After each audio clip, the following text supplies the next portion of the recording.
Is roll number 66. 66? It's Yes. my turn, sir. Okay. Should I start? Yes. Okay.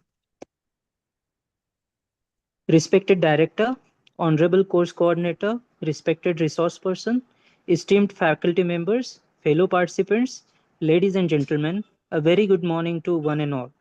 It gives me immense pleasure to welcome you all to today's technical session of UGC Malviya Mission Teachers Training Center online refresher course on academic leadership and institutional excellence for Viksit Bharat to 2047, organized by Dr. Babasaheb Ambedkar Marathwada University, Chhatrapati Sambhajinagar, being conducted from 6 July to 18th July 2026. This program aims to strengthen academic leadership and institutional excellence in line with the vision of Viksit Bharat 2047.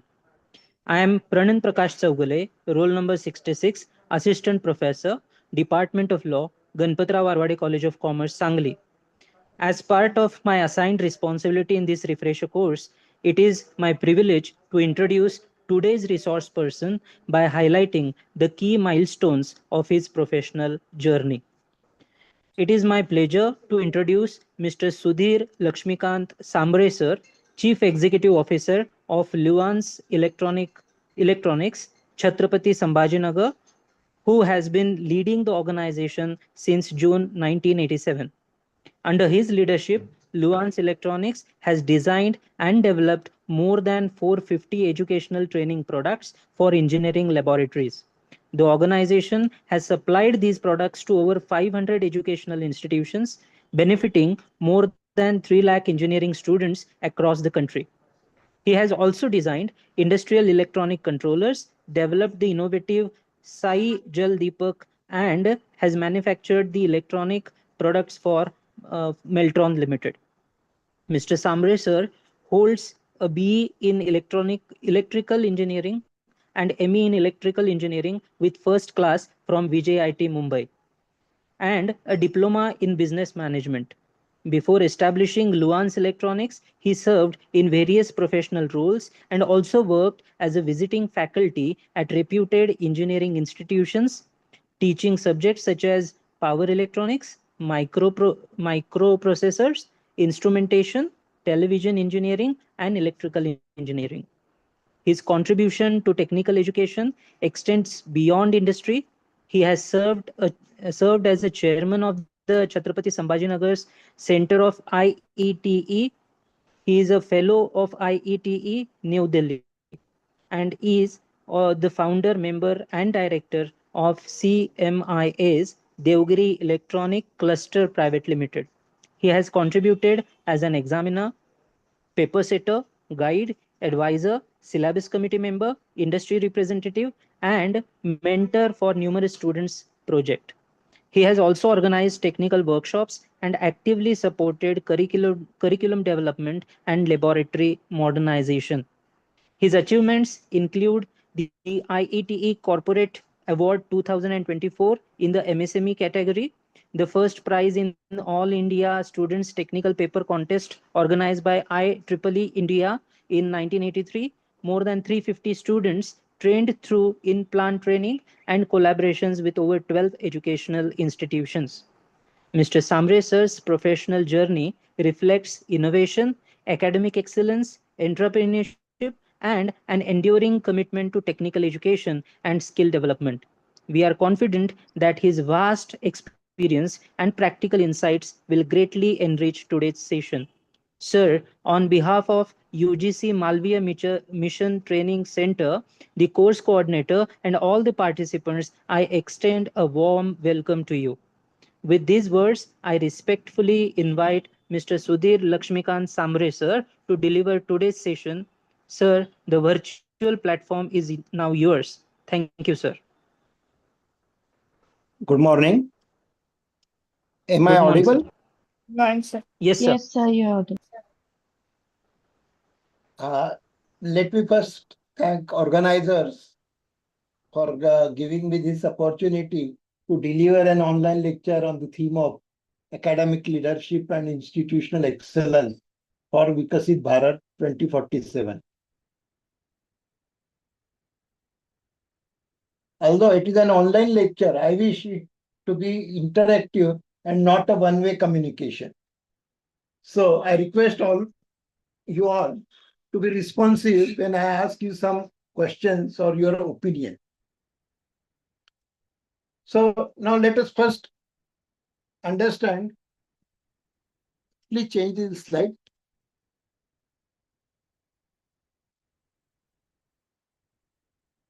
So now first let us understand what is mission of Viksit Bharat 2047. Our beloved Prime Minister, Honorable Narendra Modi ji, has launched on 11th December 2023 a vision to make Viksit Bharat 2047, when we all will be celebrating the century of our independence. Now, this Viksit Bharat 2047, that is Developed India vision, is the Government of India's ambitious roadmap to transform the nation into a developed country by 2047. Coinciding with the 100th anniversary of its independence,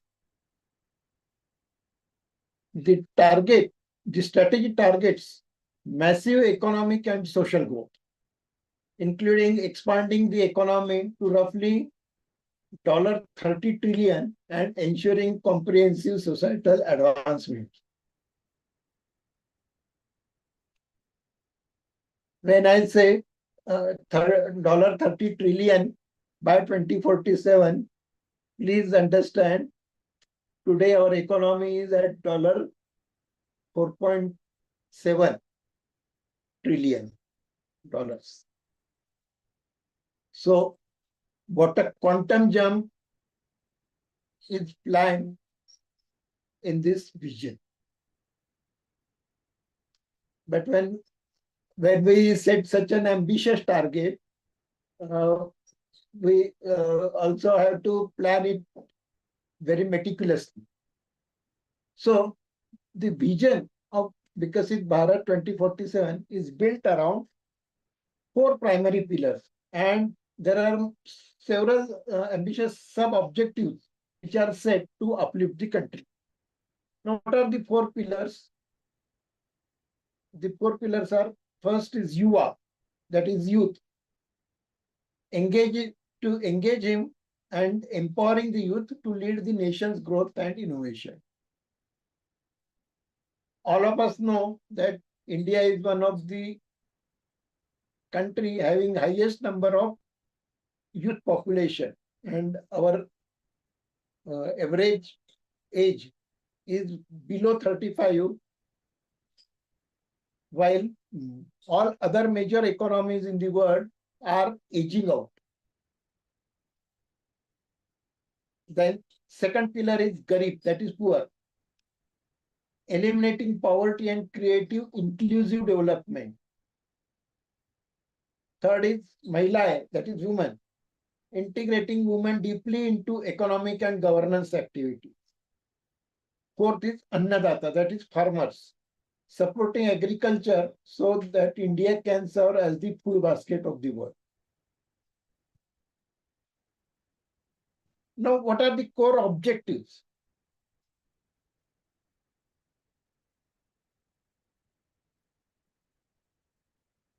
Change the slide.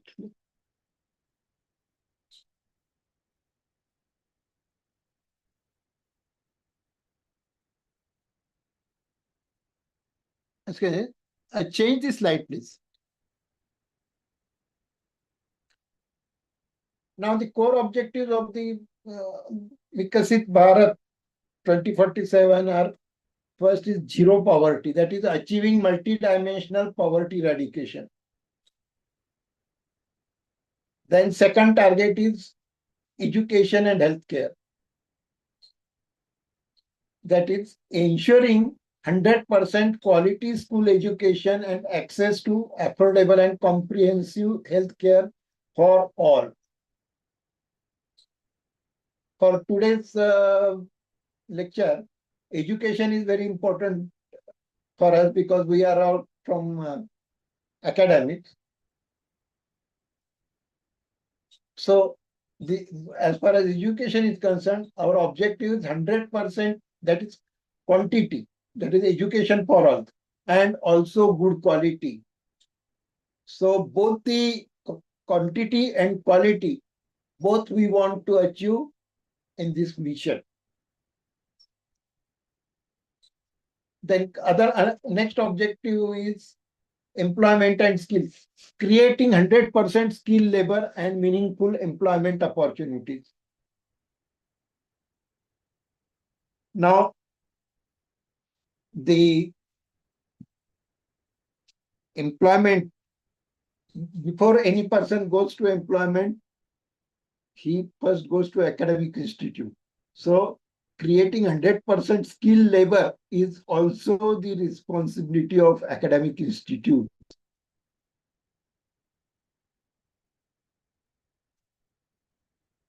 The next objective is women in economy. Now driving for 70% of women's participation in economic activities, so that they actively participate in the growth of the country. Then next core objective is sustainability and governance, promoting environmentally responsible infrastructure, sustainable growth, and transparent tech-enabled governance. See, we want growth, but we don't want growth which spoils the environment. So we want environmentally responsible infrastructure and sustainable growth, which will not affect on our environment, and it will be a win-win situation for everyone. Now, I will not go in much details of this, because this details are available on the Viksit Bharat Vision portal. Now, what does vision of Viksit Bharat 2047 mean to you as an individual? So Viksit Bharat @2047 is the vision to make India a developed nation by 2047. That is by the 100th year of independence. The vision includes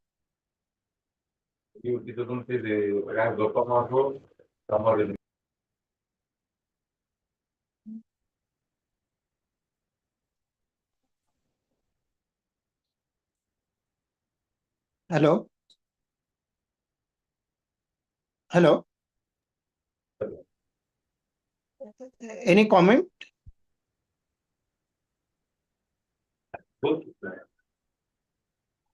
Someone wants to say something? No,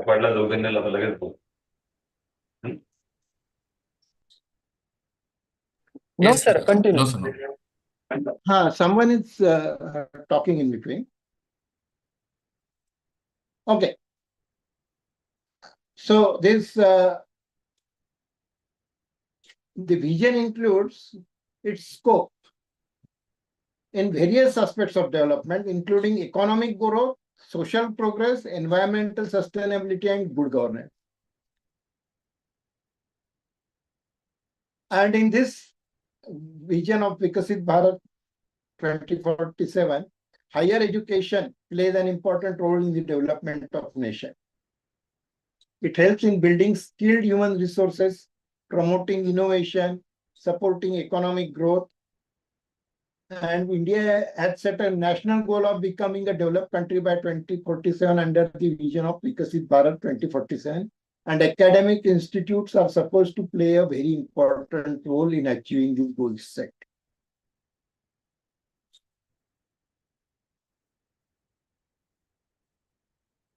Now, what is the plan for 2047 plan of India?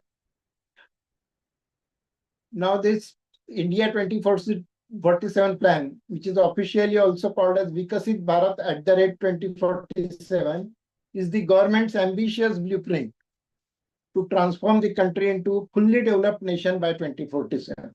For this, some core targets are set for the mission. And what are those core targets? These core targets are economic growth. The primary goal of this mission is to elevate the India to a $30 to 40 trillion economy, pushing per capita income from $2,700 presently to about $15,000 to $20,000 by 2047.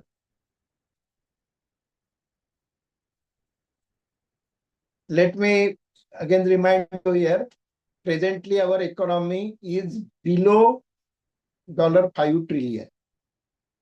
So in the next 20 years, almost 20 years, we have to make a growth of 6 times, which is a very ambitious target. Now, manufacturing and infrastructure. So, what is the plan for manufacturing and infrastructure sector? It is driven by initiatives like PLI schemes and PM Gati Shakti scheme. The plan aims to significantly boost global competitiveness, logistics, and indigenous manufacturing in its 100th year of independence. The vision outlines specific economic, social, technological, and environmental targets.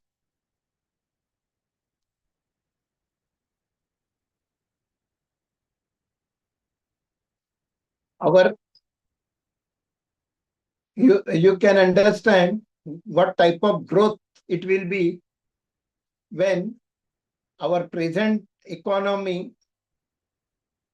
grows 6 times in the next 20 years.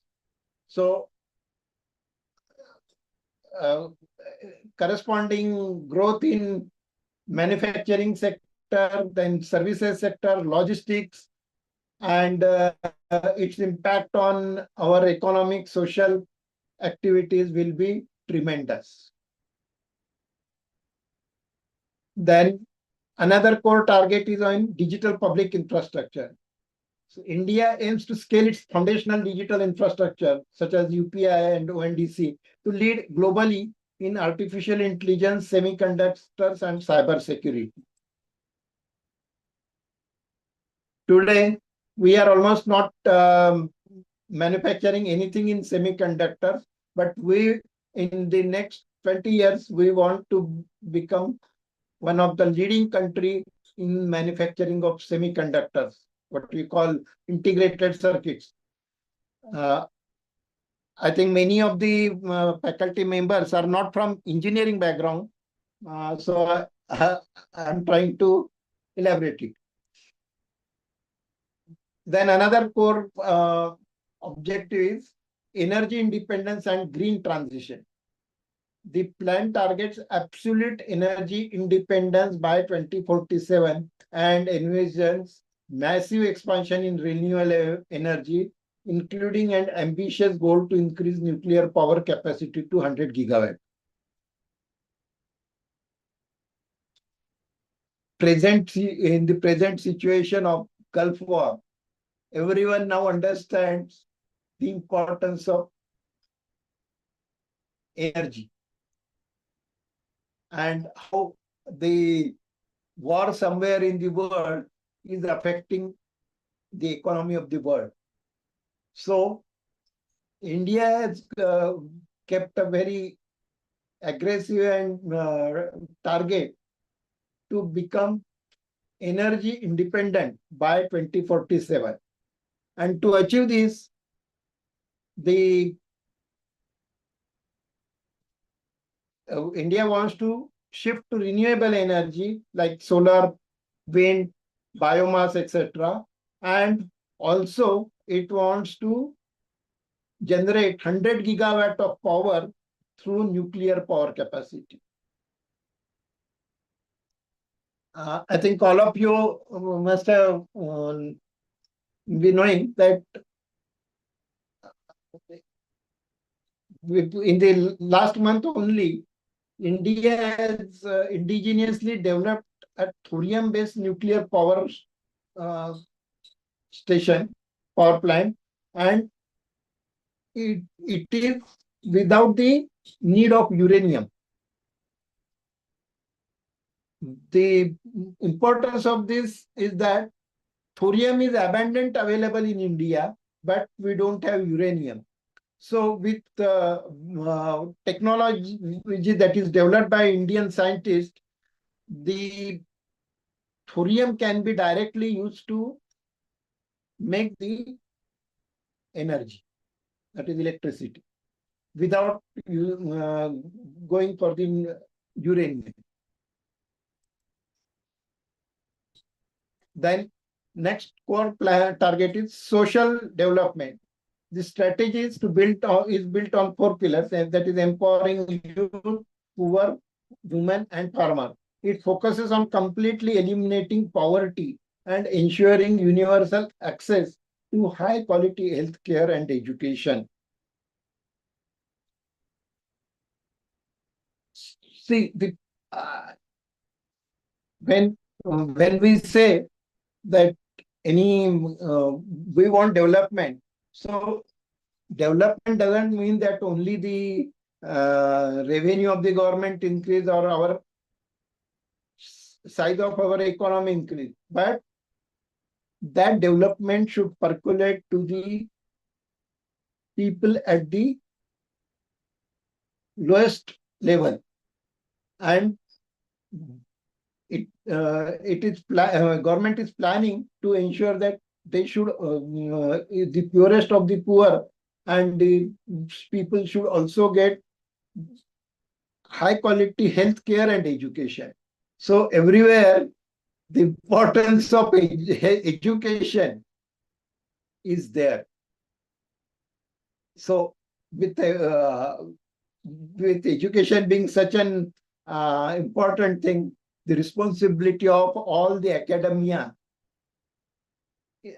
increases much more.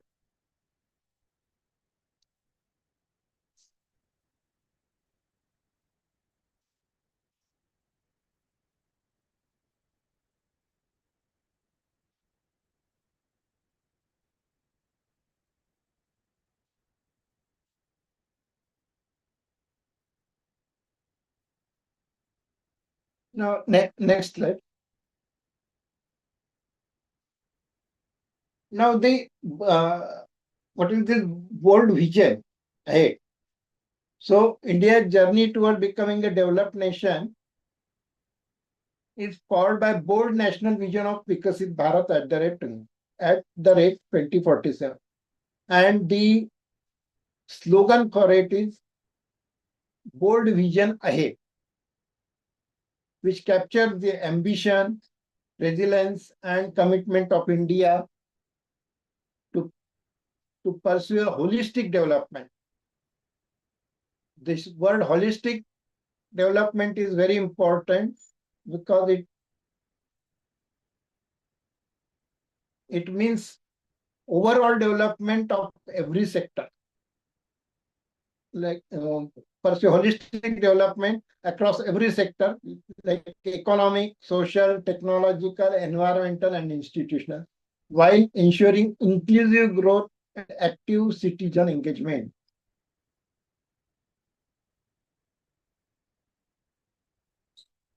Now, this holistic development, how it is going to be achieved? So let us explore the pillars, opportunities, challenges, and policy landscapes required to transform this vision into reality, creating a future-ready India that leads world in innovation, equality, and sustainability.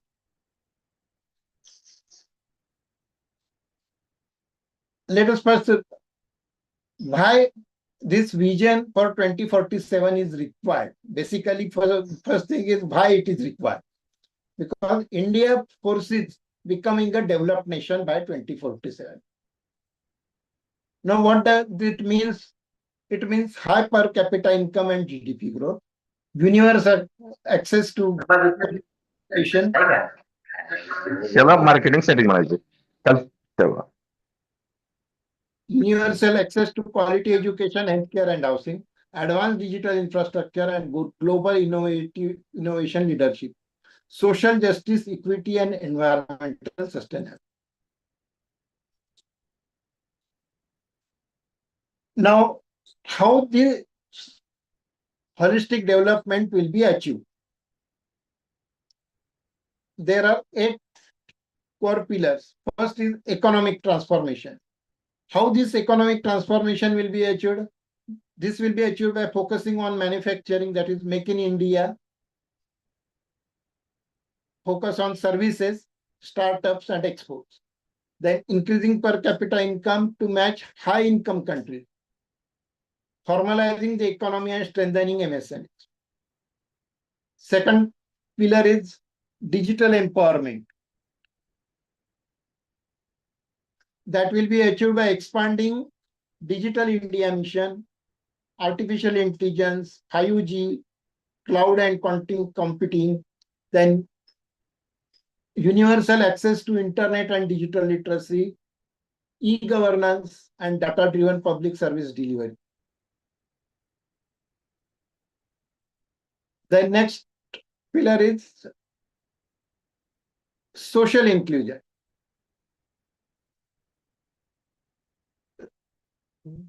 This will be achieved by reducing disparities across gender, caste, rural, urban, and income. Empowering marginalized communities through targeted welfare schemes. Then promoting social justice, dignity, and participation. Next pillar is education and skill development. How it will be achieved? It will be achieved by implementing National Education Policy 2020 in its full spirit. Then create future-ready skills in artificial intelligence, coding, green technologies, and entrepreneurship. Then promoting vocational and digital education.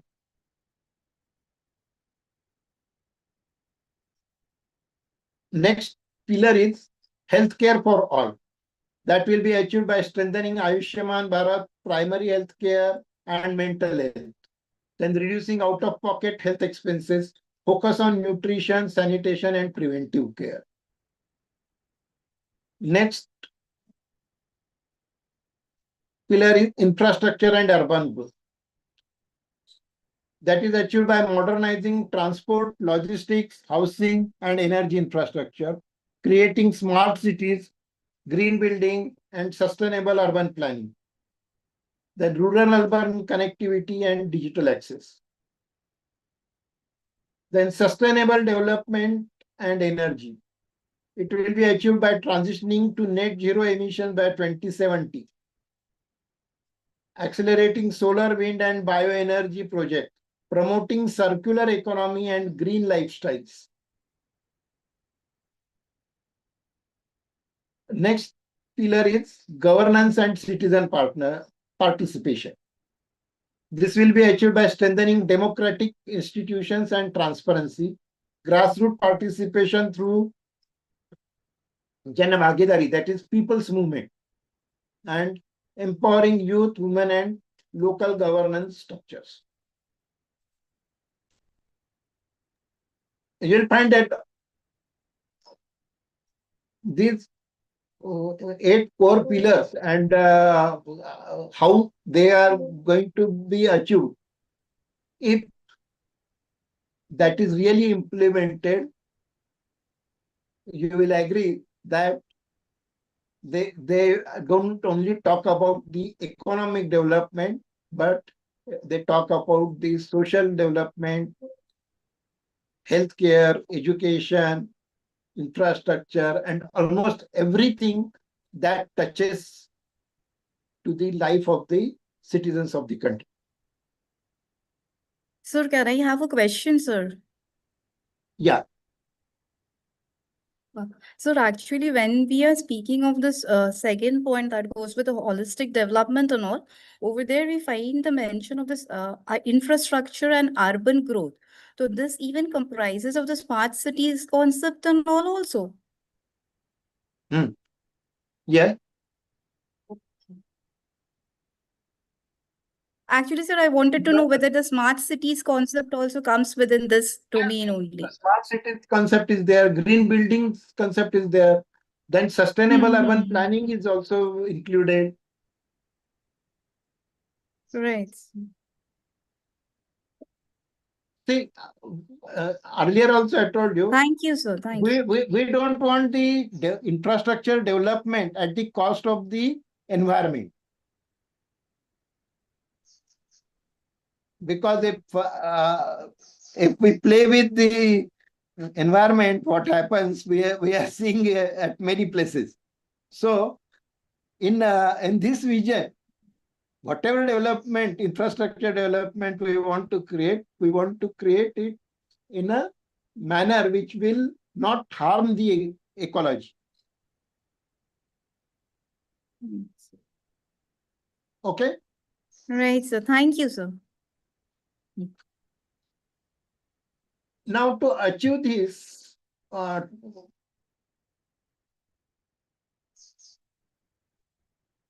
holistic development, the role of citizens is very important.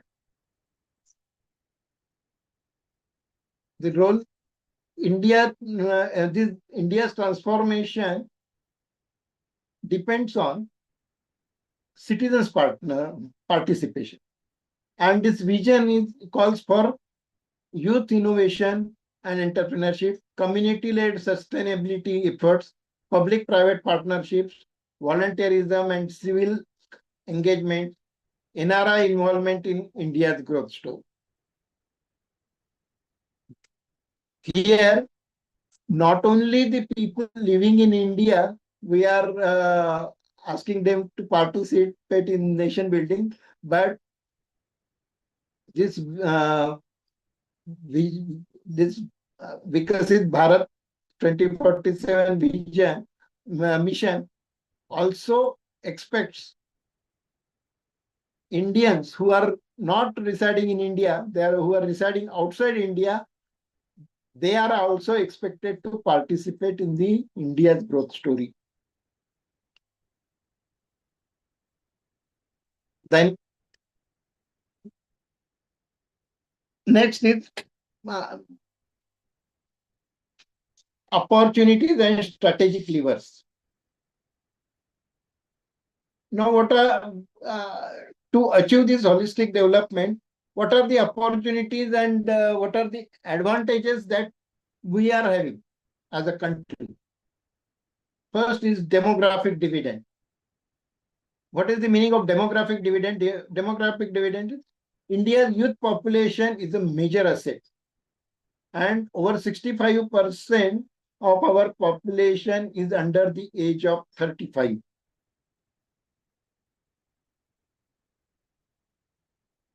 While all major economies like Japan, Europe, USA, and even China, their working population is reducing and aged population is increasing. So India has got the biggest advantage of this demographic dividend. Now, another advantage or opportunity is digital leapfrogging. That is, strong base in IT and fintech enables rapid digital transformation. India's UPI and this UPI is now popular even in many other countries also. Then global positioning. India has a very strategic geo-economic location, and it can influence the global influence through G20, BRICS, and other trade pacts. we can have policy framework which supports from missions like Atmanirbhar Bharat, Startup India, PM Gati Shakti, and Jal Jeevan Mission. So with these opportunities and advantages, we plan to achieve the mission of Viksit Bharat. But what are the challenges in achieving this? So challenges are income and regional inequality. Then there is climate change and environmental degradation, urban congestion and rural underdevelopment. One major challenge is education quality and employment mismatch, which is a point of much concern for us as academicians. And how we can come over this challenge, we'll discuss in further discussion. Then there are a lot of other challenges are like health infrastructure gaps, then political polarization and administrative bottlenecks. Now, to overcome these challenges and achieve the target, there are some actions recommended. That is what we call it as action plans for various stakeholders. Now, what are the various stakeholders? Various stakeholders are, first is government. So government will continue bold policy reforms and long-term planning. They will increase investment in research, education, and green infrastructure. Strengthen institutions for delivery, monitoring, and accountability. So by this mission, government is committing on these points. Now it expects citizens and civil society also to play their role by supporting initiatives with ideas, volunteer work and innovations, raise awareness and collaborate at the grassroots level, practice sustainability and civic responsibility and digital literacy. All of we know the importance of civil responsibility, and every day we see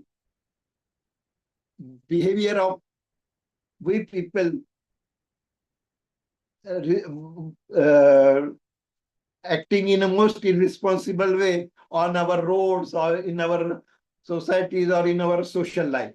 So to achieve such targets or such ambitious targets, citizens and civil society also has to play its role and commit for certain things, commit for certain actions. Then another stakeholder is business and industry. So to achieve this target, businesses and industry have to invest in innovation and sustainability, generate quality jobs and upskill workforce, engage in CSR with alignment to national goals. Now, if all these stakeholders perform their activities and we all come together and achieve this mission, what will be the conclusion? Conclusion will be a brighter and inclusive future. So, empowering India's bold vision is not just a government campaign. It's a call to action for every citizen, industry, and institution to contribute meaningfully to this transformation. Now, bold vision and brighter future is more than a slogan. It is a roadmap for Viksit Bharat by 2047. It encapsulates India's determination to harness its vast human potential, cultural richness, and technological capability to emerge as a global beacon of inclusive, sustainable, and innovative development. By empowering its citizens and investing in people-centric growth, India can truly become a developed nation that offers prosperity, dignity, and opportunity to all. In short, this is what the mission Viksit Bharat 2047 is all about. I hope have you discussed all these things earlier also, or this is for the first time I'm saying?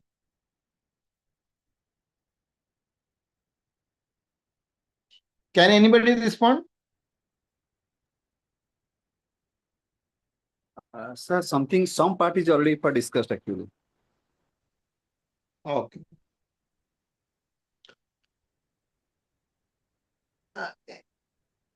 If there is repetition somewhere, please tell me so that I can leave that and go ahead further.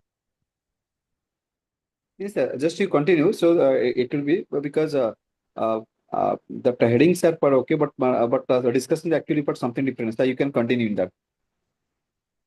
Yeah. Now there is one question in the minds of the people that by this Viksit Bharat 2047, will India become a superpower by 2047?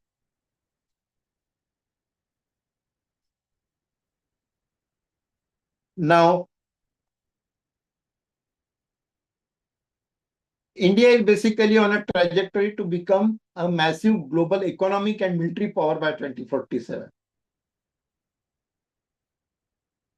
But experts debate whether it will attain full superpower status with the consensus that it will become a leading global influencer and a upper middle income nation. I'm saying upper middle income nation rather than a high income country. That means the Viksit Bharat 2047 is only one step or first target that we want to achieve. It is not the end of the story. This is after achieving this, we have to set new higher targets. But with this as a first step, our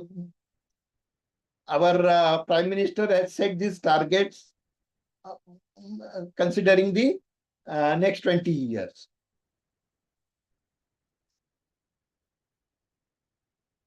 Now, as far as economic projections are concerned, the Indian government has launched Viksit Bharat, a Develop India initiative, with a target of an economy of $30 trillion by 2047. Now, major economists project that India could match the US economy in purchasing power parity, PPP,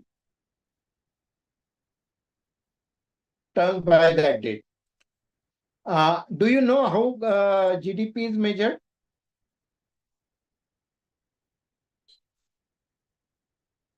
There are two methods of measuring GDP. That is, one is nominal GDP and another is GDP PPP, that is gross domestic product based on purchasing power parity.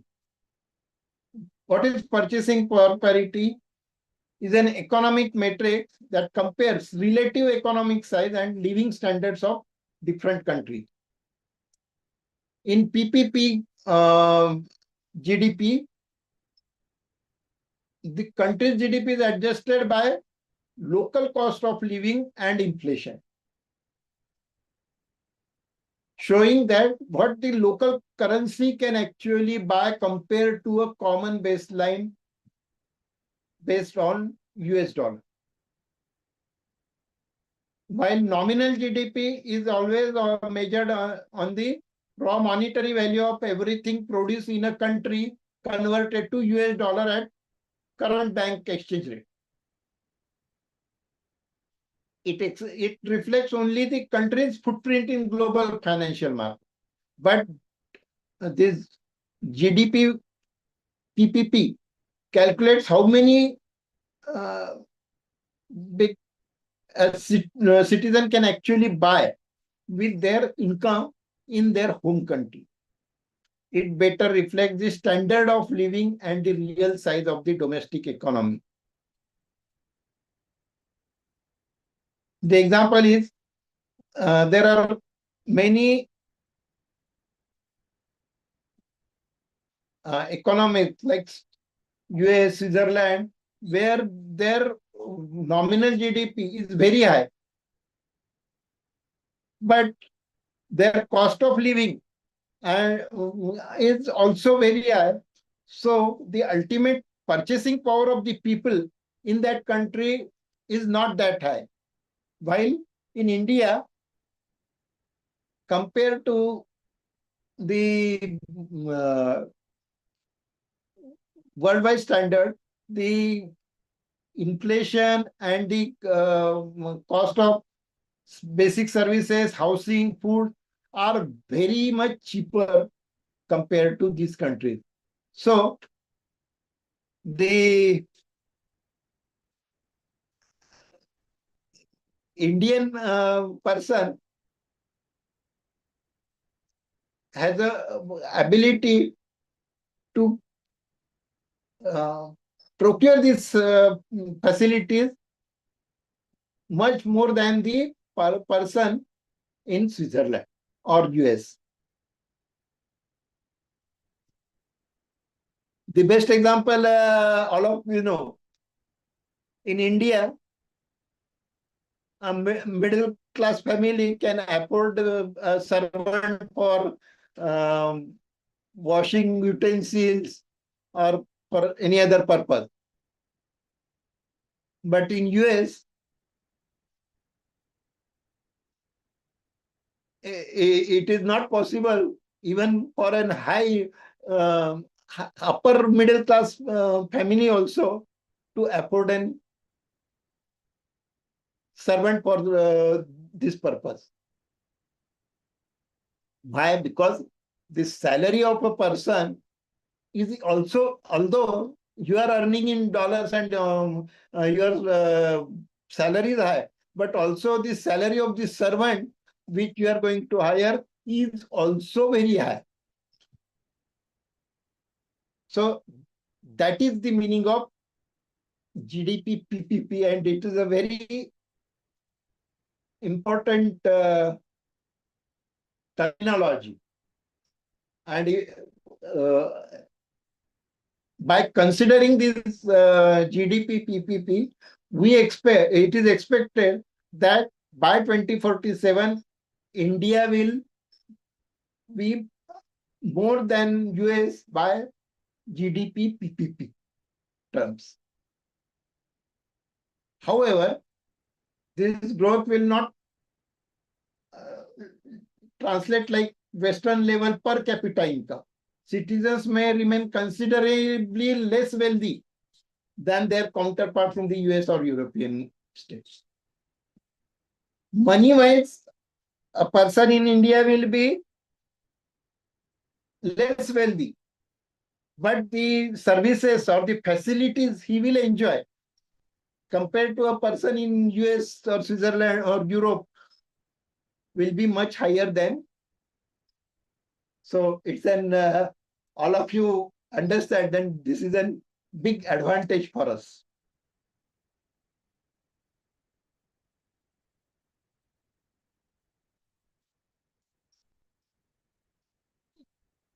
Now, what are the challenges and hurdles in achieving in India becoming a superpower. There are many opinions. Optimistic opinions highlight its trajectory, while critics say that deep-rooted systematic hurdles such as bureaucratic red tapeism, wealth inequality, and political polarization could stop the transition to a high-income developed status.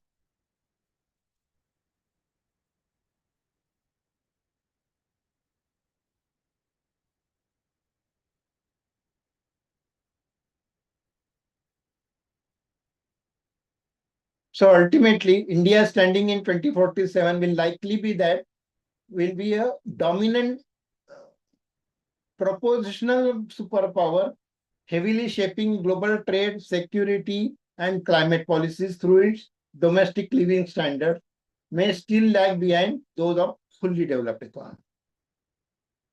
So this is what is expected when this Viksit Bharat 2047 will be implemented. Now, this is all what we are talking about or we are planning to do. But it is equally important to understand where we stand presently.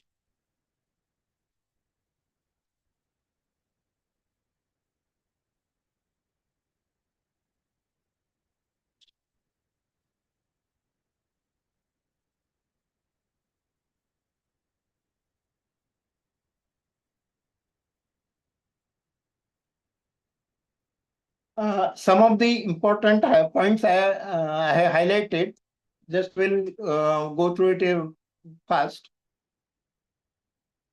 so that we understand where we are and where we want to reach. In 2025, Indian economy is valued at $4.5 trillion and recently overtaken Japan to rank as fourth in the list. But again, in last few months, our currency has depreciated much compared to other currencies. And again, we have gone to fifth place and Japan is again on the fourth. But it's likely that we will be exceeding by surpassing Japan once we are surpassed. But in future also we will surpass the Japan's economy. Our economy in 2015 was $2.51 trillion, and it will be likely to cross $5 trillion mark by 2027. So in just 12 years, it will be more than double. We are likely to surpass Germany's economy by 2028 to become the third largest economy. Our GDP is growing at highest rate of 7.4% in the world. Electronic goods export, I have taken the example of electronic goods just because I am from that field, but it will be applicable for any other sector also. Electronic goods export at $38.56 billion in financial 25 has increased 32.4% over financial year 24. Targeting electronics manufacturing industry growth from $75 billion in financial 21 to $300 billion by financial year 26. We are the second largest manufacturer of mobile phones after China. From 2 mobile manufacturing units in 2014 to 300 units in 2025. Next slide.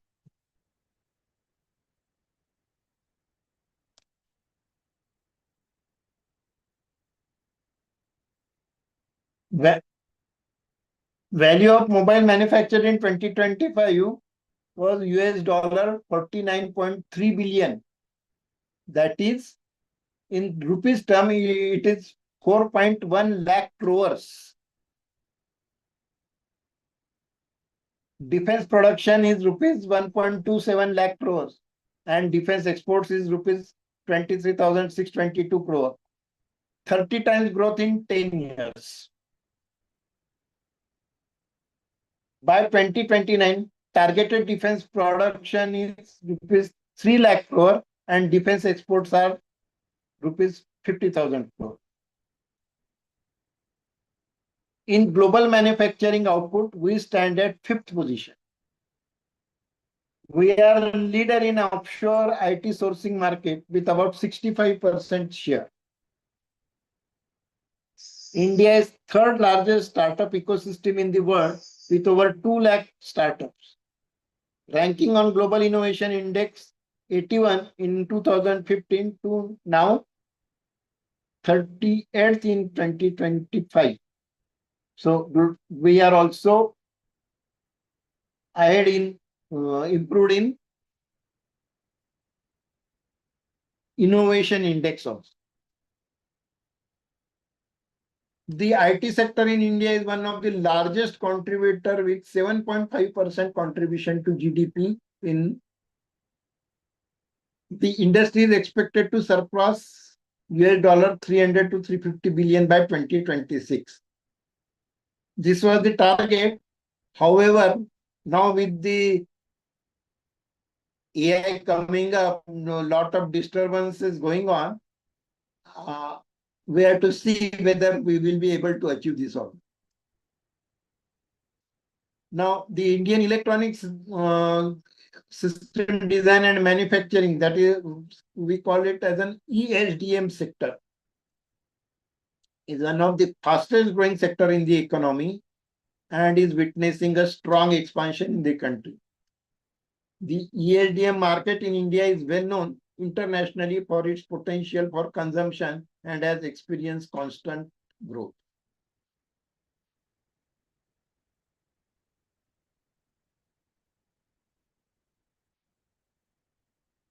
Now, what is the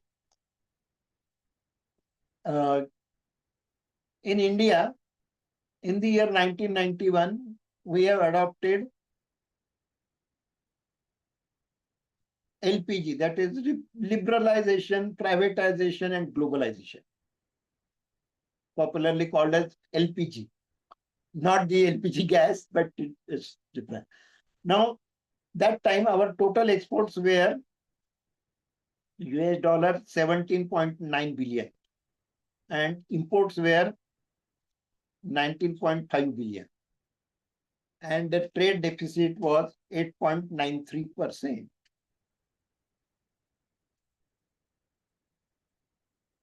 In 2025,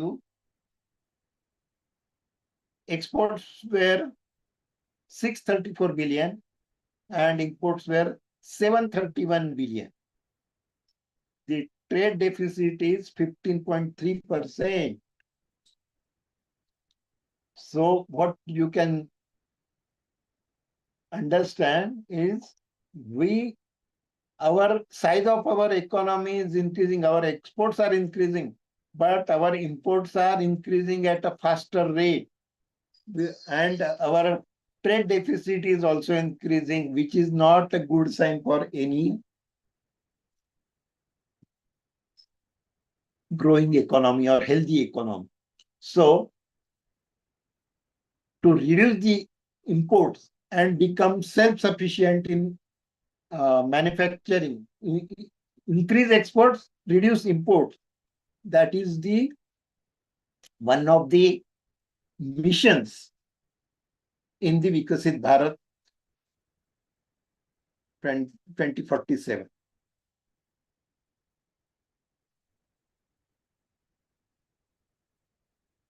Now, in manufacturing, what is the status? Where we stand? I am giving this figures just to understand what is our present status, because figures don't lie. Your news and then whatever is spoken by politicians may not give you the correct idea, but the figures always give you the correct idea. And that's why I am putting these figures before you. In global manufacturing output, China is manufacturing goods worth 4.66 trillion US dollars. And it is leading in the world with almost 28% of global manufacturing output, then followed by United States, Japan, Germany, and fifth is India.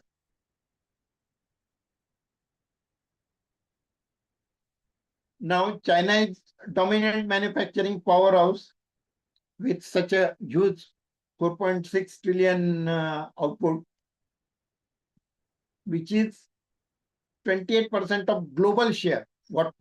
Globally, whatever is manufactured, 28% of all that is manufactured in China.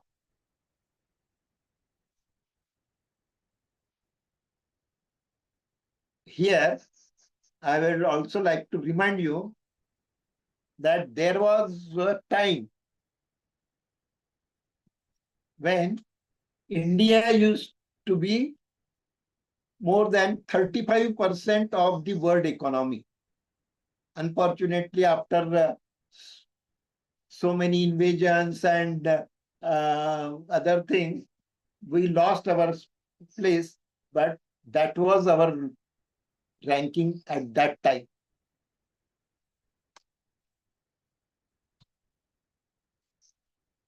USA is it's 2.9 trillion.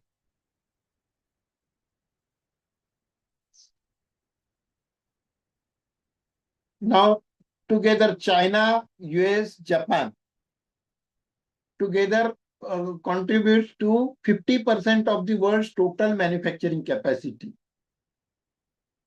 However, India and Mexico are rapidly increasing their output.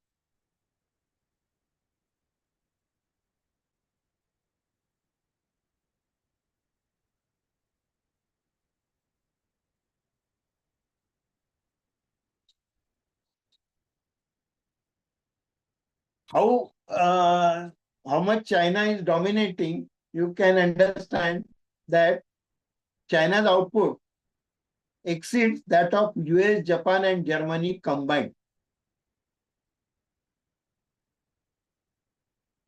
So it is maintaining its position as the global leader in many sectors like electronics, fertilizers, steel and cement, and so many things. So that's why when we are discussing, will we become superpower? At this stage, that looks a distant dream, because we are presently far away from the what others are positioned.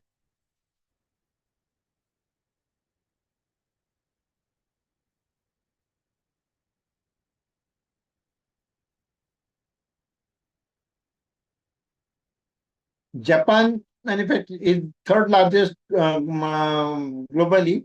It generates 867 billion, which is about 5.25% of global output, and it accounts for roughly 19.4% of their GDP. And it mainly focuses on high-tech, high-value goods, particularly automobiles, consumer electronics, machinery, and semiconductor. Major companies like Toyota, Sony, and Panasonic, you all know. While Germany is global manufacturing powerhouse with output of over $838 billion.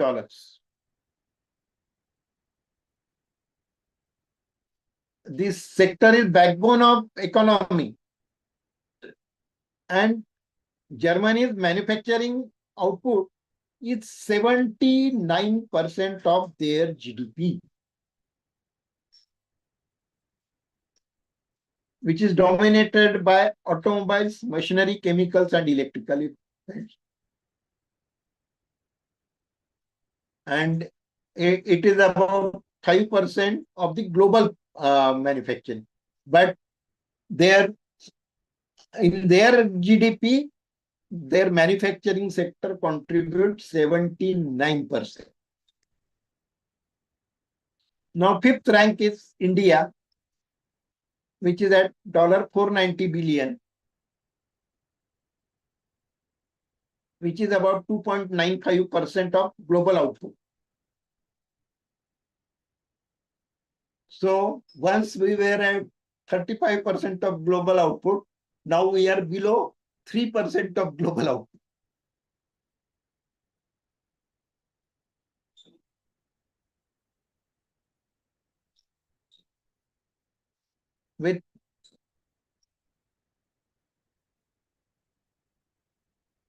And it is only 16% of our GDP.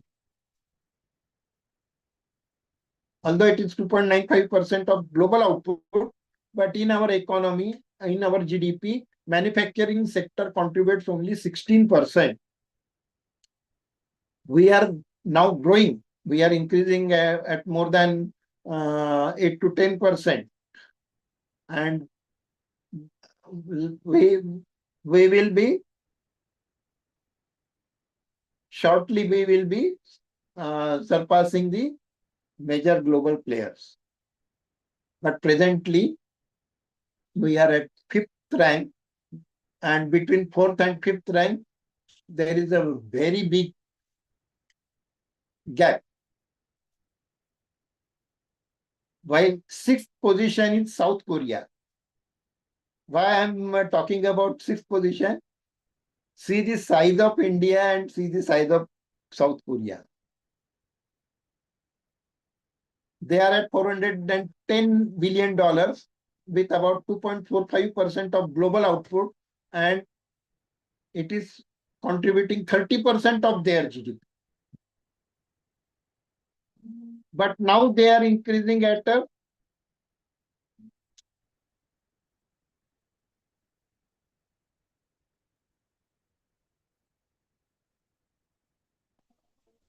but they are increasing only at a 1.7% year-on-year increase. But their growth is driven by expansion in semiconductors and shipbuilding.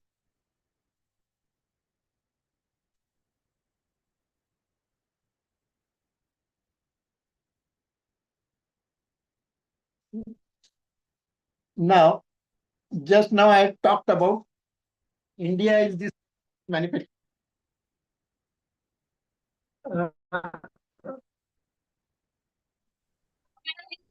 Please excuse me. There's one urgent call. I will take the call and come back. Okay, sir.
Sorry, disturbance.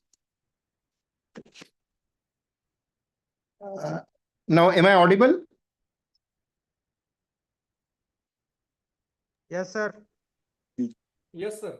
Yes, sir.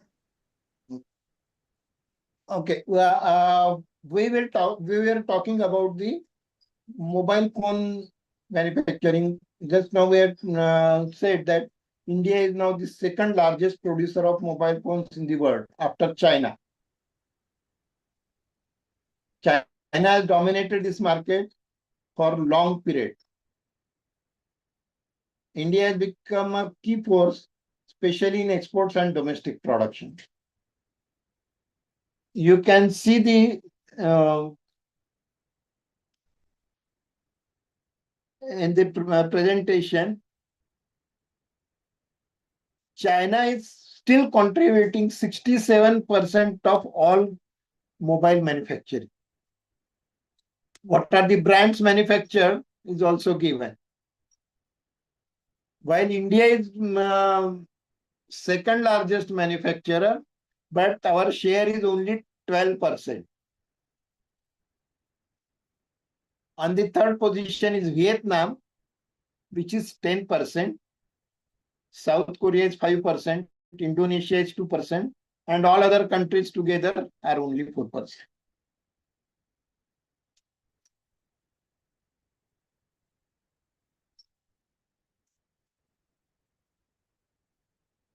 Now, many phones are made in India through local assembly, including budget Indian brands like Lava, Micromax, Carbon, and major global players like Samsung, Apple.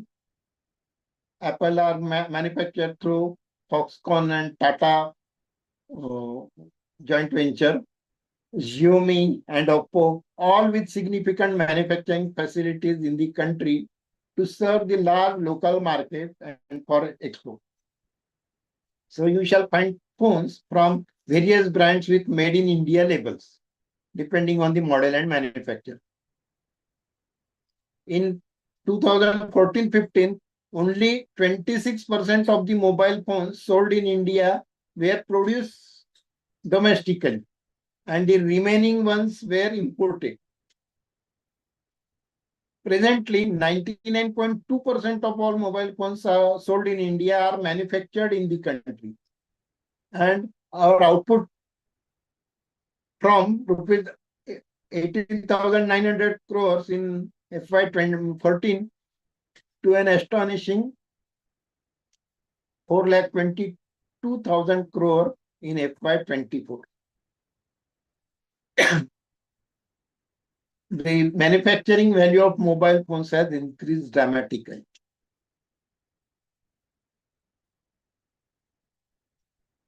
On the next slide, you will find global leaders of mobile phones by Samsung, by their shipment or share in the market. Samsung leads the list by number of shipments. That means by value, Samsung is number one, followed by Apple, then Xiaomi, Vivo, Oppo, Honor, Realme, Motorola, Nokia, etc.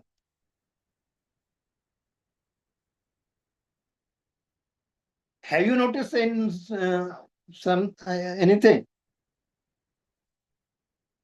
Out of this top 10 brands, there is not a single Indian designed, developed brand manufactured in India.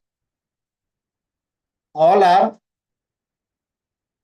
brands owned by some foreign company, but only manufactured. I will not say even manufactured, are only assembled in India.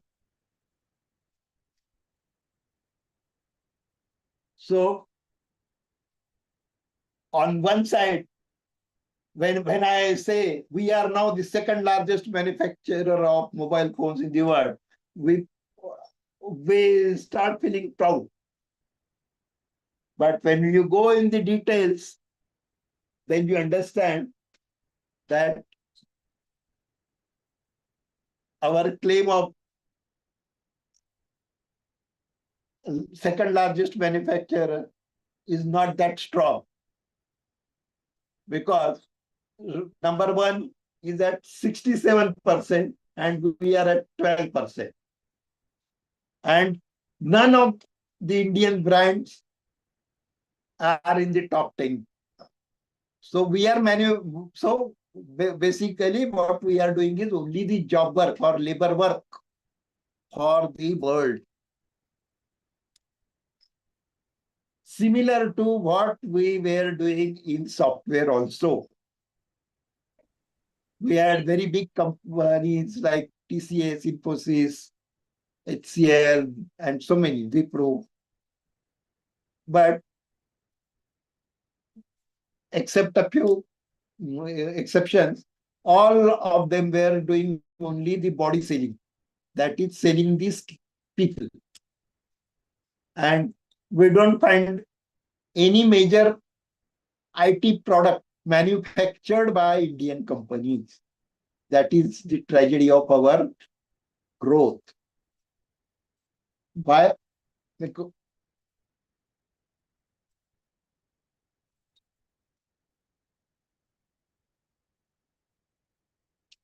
So what I want to bring in focus is that our growth has just begun. Considering our size, population, there is a long journey ahead to make our impact globally. Our Prime Minister has given us a dream of Viksit Bharat by 2047. We citizens of India have to put a lot of sincere efforts and work very hard.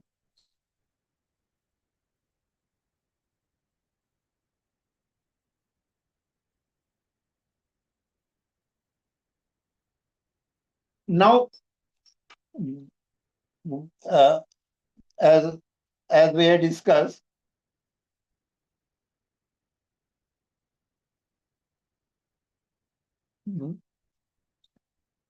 we are, we don't have a single brand in mobile manufacturing in top 10, etc. Now, what is the reason? The reason lies in the next slide, that is the Global R&D Investment Scoreboard. The top 2,000 R&D investors in the world are listed out in this slide.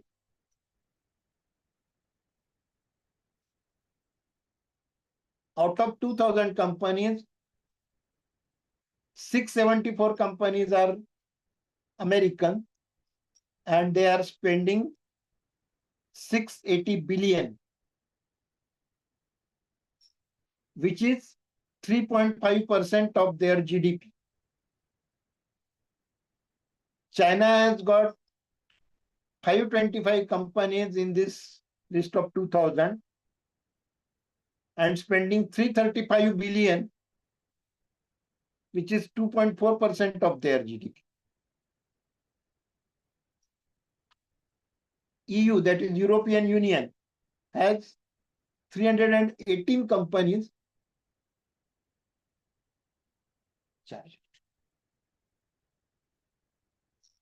318 companies and spending 265 billion, which is 2.9% of their GDP. Japan has got 192 companies spending 186 billion, which is 3.7% of their GDP. India has only 17 companies in this list spending 18 billion, and it is 0.65% of our GDP. So how a meager amount of our industry is spending, industry and government is spending on R&D, and the result is we are now only the job workers for the world and not the technology owners for anyone. So you must have understood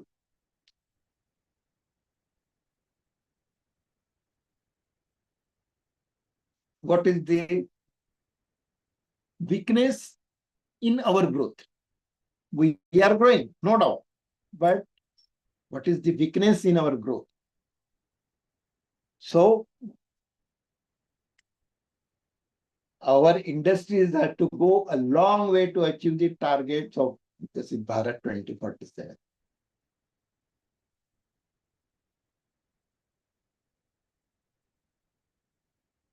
Now, we have just discussed where we stand, where our industry stands today.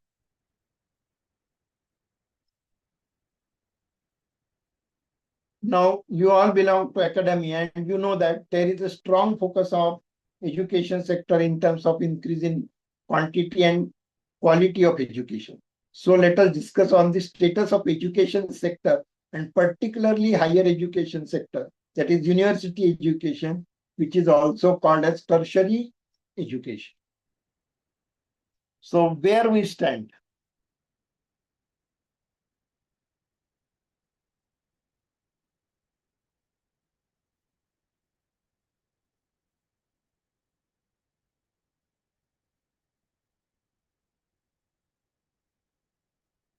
One of the ways to judge the performance of the university globally is by knowing their QS ranking.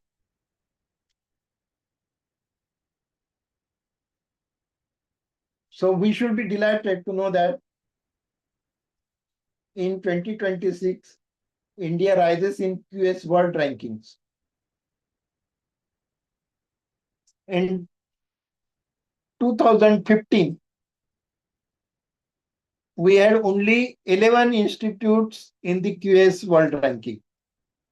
In 2026, we have 54 institutes ranked in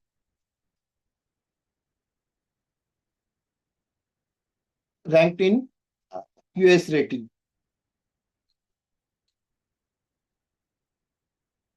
Now India with 54 institutes in QS ranking is the fourth most represented country after United States, which has got 192 universities in the ranking, United Kingdom 90 universities, China 72 institutes.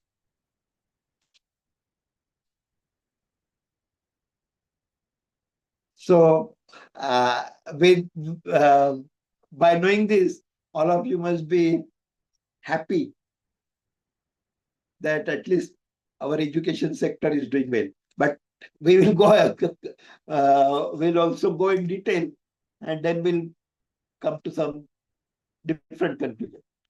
6 Indian institutes featured in global top 250.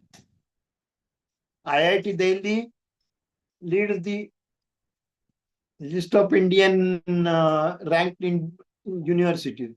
It ranked 123rd globally. That means the topmost institute in India is ranking 123rd globally. Although we should be happy that in 2026, its ranking is 123rd. In 2025, it was 150. So it has improved. IIT Madras has recorded one of the biggest jump, rising 47 places from 227 in 2025 to 180 in 2026. In the list, there are 12 IITs in the highlighting their strong presence in global academia.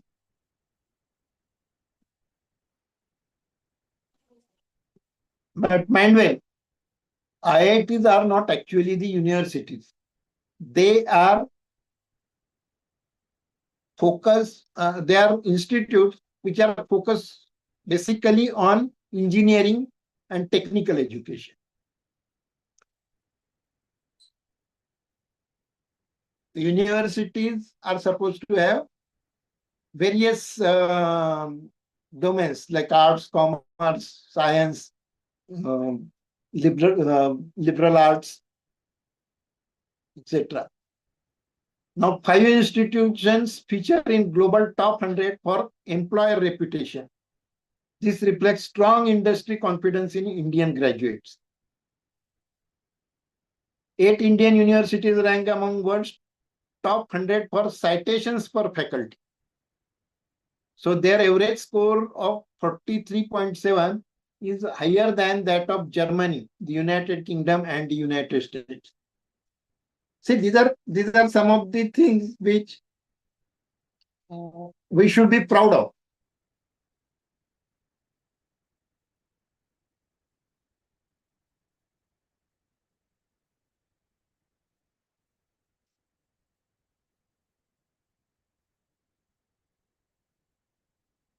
Now, these 54 institutes are ranked in US ranking. Out of how many institutes? That is, there are 1,168 institutes or universities working in India. Out of that, only 4.6% would come in the QS ranking. What about others? They are far below the ratings, and so except few good institutes or good IITs, overall situation of the Indian education sector is very bad.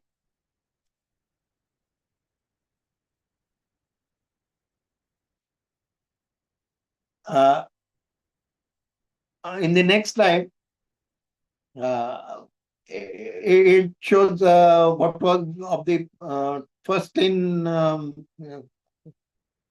QS ranking institute, their rank in 2025 and rank in 2026. Most of the institutes have improved their ranking. That's a good thing. But when you consider university, the University of Delhi ranks 7th in the Indian list, but it ranks 328 in the global league. So from that you can understand what is the situation of our universities and their education.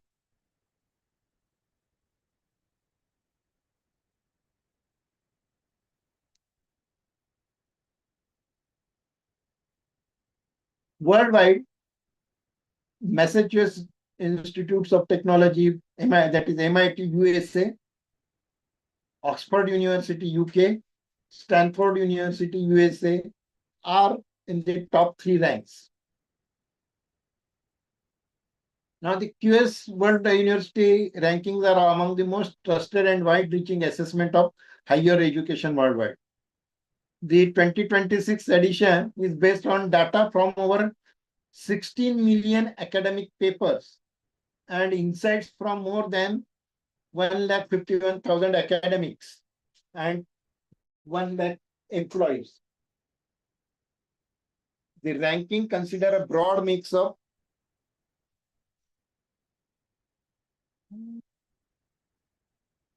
factors such as faculty qualification, research strength, partnership, and student outcomes. For this cycle, a new indicator called international student diversity has been introduced. It looks at both the number of international students and the variety of countries from where they come.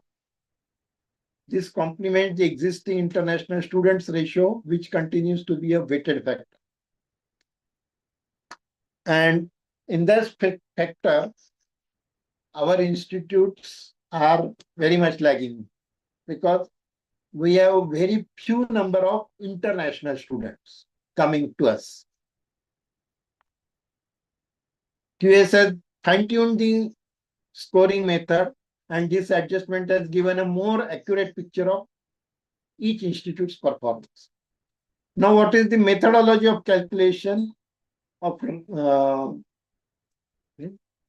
the QS World University Rankings? Use a structured approach to assess institutions across the globe. Each ranking is put on a set of measurements that help evaluate different aspects of university performance.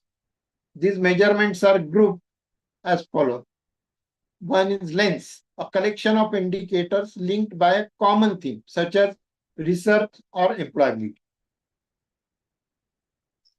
Then indicators, a specific area of performance, such as citations per faculty or employer reputation. Institutions are scored and ranked on each indicator, which contributes to their overall rank.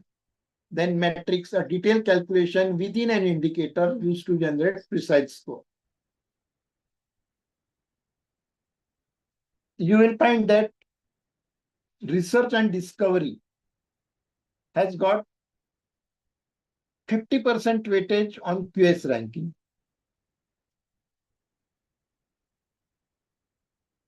And in that, academic reputation carries 30% weightage, while citations per faculty carries 20% weightage. We have done good work in citations per faculty, but in other parameters, other indicators, we are yet to put our mark. Then employability and outcomes, weightage is 20%, in which 15% is for employer reputation, then 5% is for employment outcomes. Then there is the factor global engagement, which carries a weightage of 15%. Now, what are the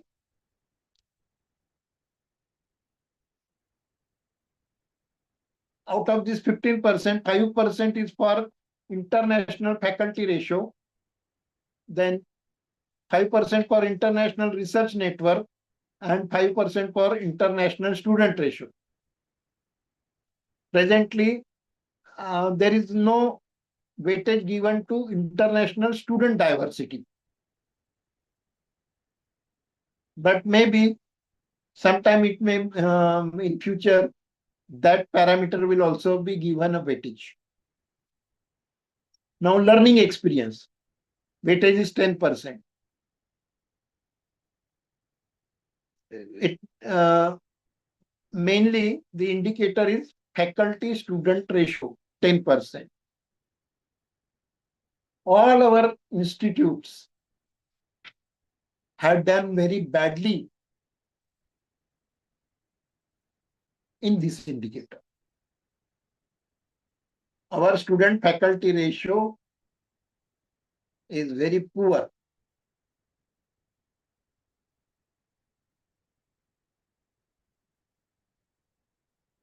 Then 5% weightage is for sustainability.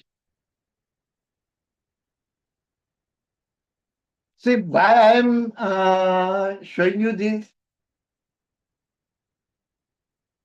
is because when you are talking about academic leadership and your institutional excellence, see, your institutional excellence will not be decided by you. That excellence will be decided by some standard ratings, in which one of the rating is QS rating. And how and what parameters they consider in their case ranking will make you aware as to what areas you should focus.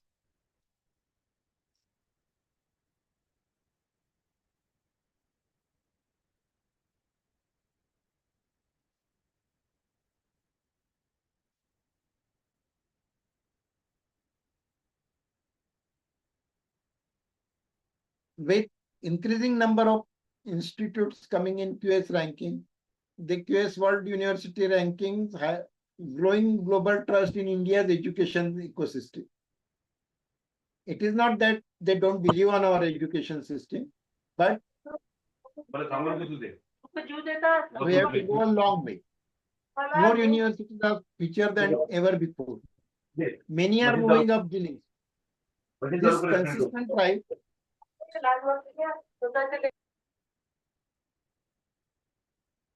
This consistent rise reflects the momentum created by National Education Policy 2020 and other ongoing reforms. With a stronger focus on research, quality, and global collaboration, India's universities are steadily earning their place on the global world stage.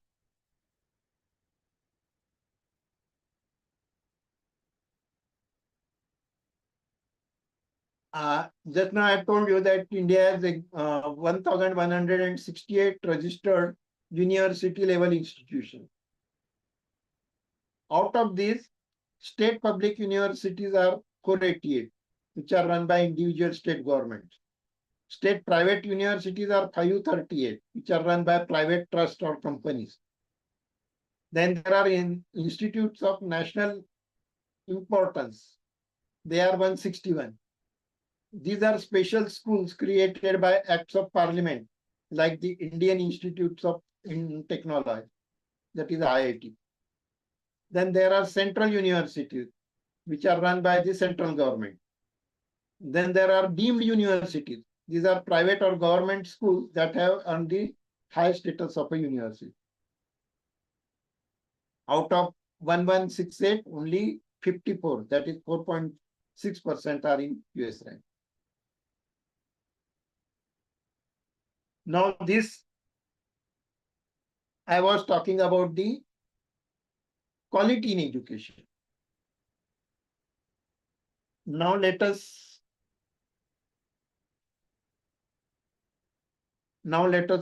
talk about quantity.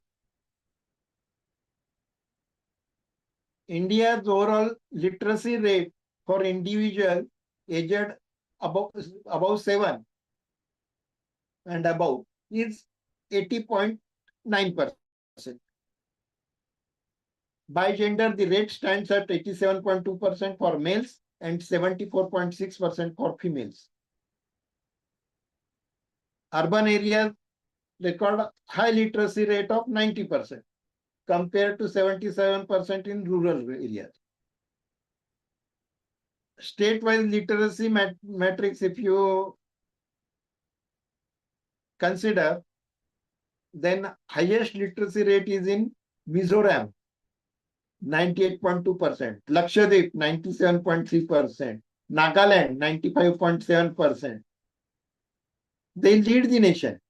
Major states like Kerala also rank exceptionally high at 95.3%. But see the size of the states. These are all states who are very small in size. Size in the sense population. They are in the highest bracket of literacy rate. Now, who are in the lowest literacy rates? States reporting rates below the national average include Bihar, 74.3%, Madhya Pradesh, 75.2%, Rajasthan, 75.8%. And these are all the major populated states. So, from these statistics, you can know that a lot needs to be done to improve on quantity and quality both in the education sector. Do you agree with me? Anybody having any comments on this?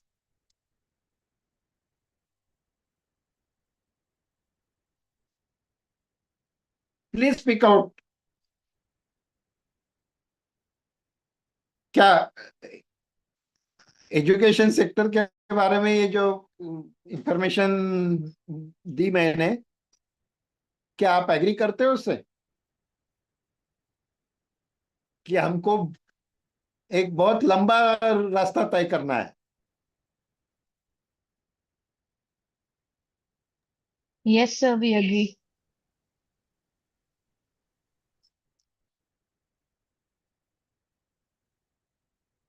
So then next thing comes is, say today, even with some islands of world-class institute, the overall quality of students is far below the industry requirements. Industry is suffering a lot due to students with degrees but no skill and hence unemployable.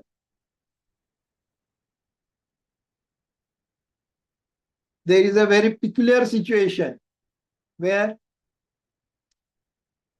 students say that there are no jobs and industry say there is no manpower. We have a lot of people having degrees but no required skills or no required abilities.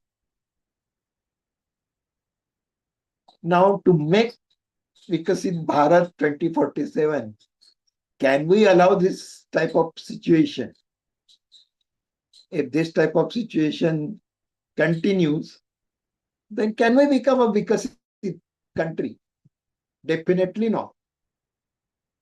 Immediately, we have to focus on skilling of our youth.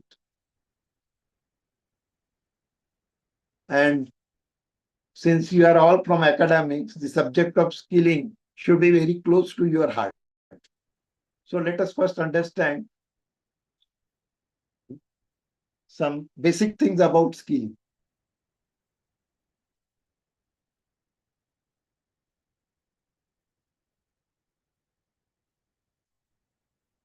Everyone knows skilling is required, everyone heard this. Can you define what is skilling? Can anybody answer?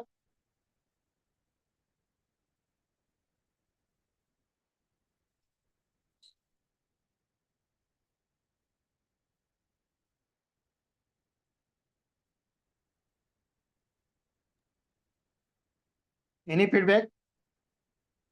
Sir, please repeat the question. We say that our people or our youth should be skilled. Everyone talks about skilling. But what is basically skilling?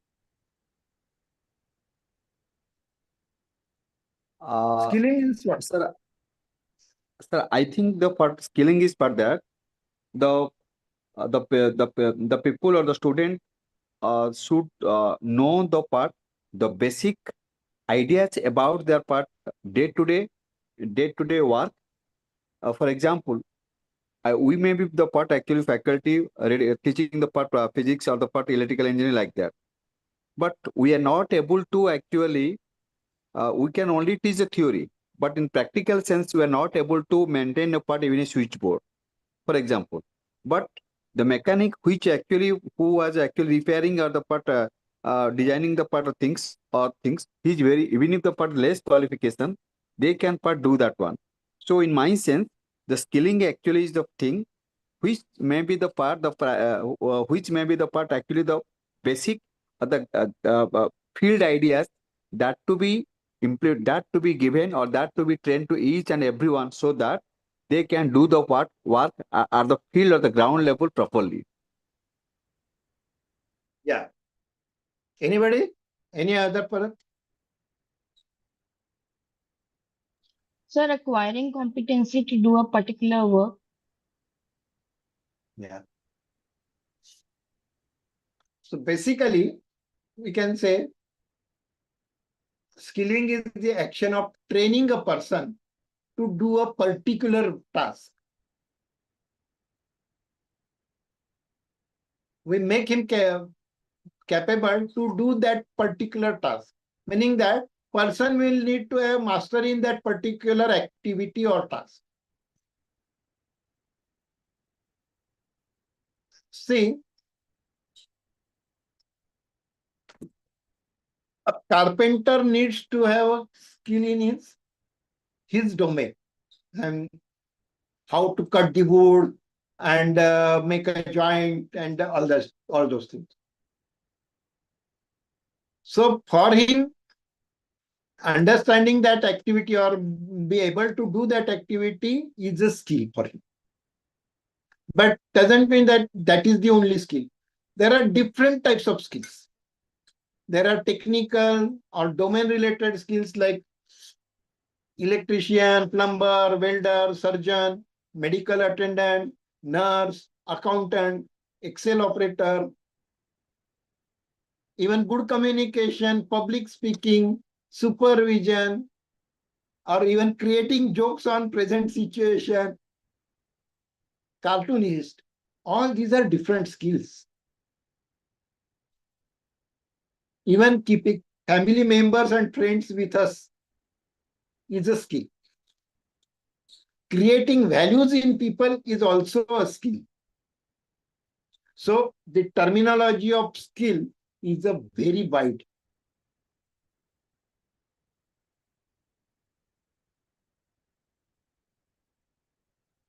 Sense of empathy is also a skill. That is, what is empathy? Empathy is the ability to understand and share another person's feeling and his perspective. Meaning his ability to walking in other person's shoes.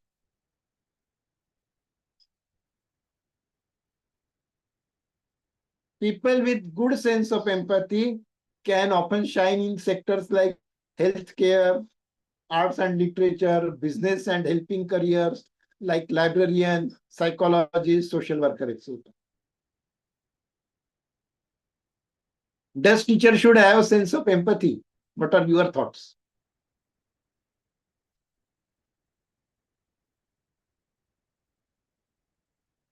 Should teacher have the ability to understand and share another person's feelings and perspectives? What do you think? Because that is also a skill. And should teacher have that skill? What is your opinion? Anybody? Comment?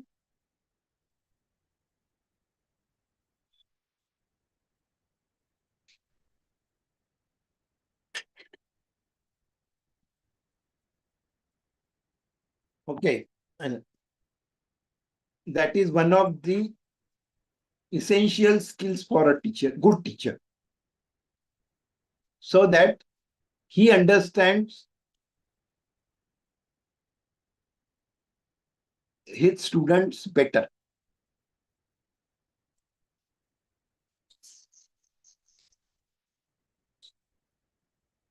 Now, tell me why skilling is required. For example, if you are sick and goes to a doctor. So whether skilling is required or not, I think everyone will say that yes, skilling is required.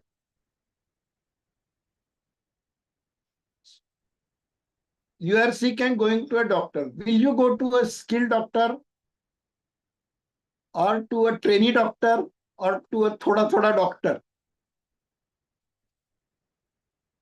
To whom you will go?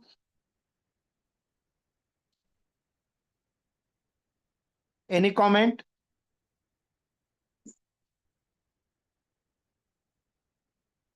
Definitely you will go to a skilled doctor. Why? Because you are worried about your health, your well-being, and your life. By going to a trainee doctor or a thoda doctor, you don't want to risk your life. Okay? Now, the same thing is true in other sectors also. Because everyone is worried about well-being of his things. Like industry is worried about quality of product, wastage of material, well-being of costly equipment, etc. So you need not have any doubt about the need of skilled person. I think now nobody has a doubt that skilling is required.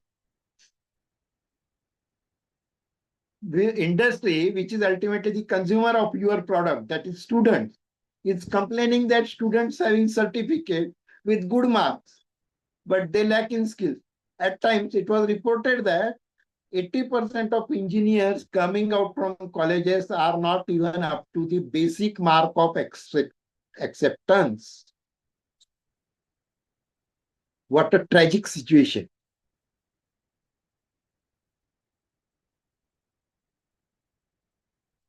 Now, to overcome this, Government of India has given an initiative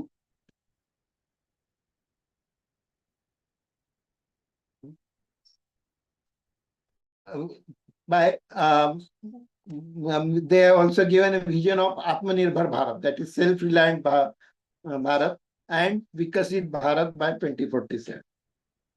With this target, our government has launched the Skill India mission. This initiative was aimed to create and implement comprehensive skill development training programs that would help bridge the gap between industry demands and skill requirements, and therefore develop the country at large. The Skill India programs comprises implementing structured and curriculum-based skill training courses, wherein trainees would gain certificates and endorsements from industry-recognized learning centers. It is important that industry recognize. The mission also involved incorporating skill-based learning in the school curriculum, creating opportunities for both long and short-term skill training and employment.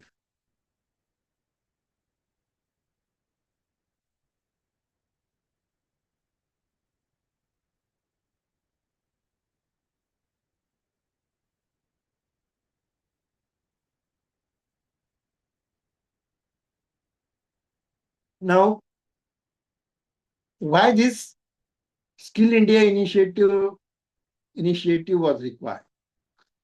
India is a young country with its 75% working age population. The development of skilled and educated workforce will play an important role in enhancing its overall economy. One very important observation. According to International Labour Organization, India is likely to face a shortage of approximately 20 million skilled personnel by 2030. Following this,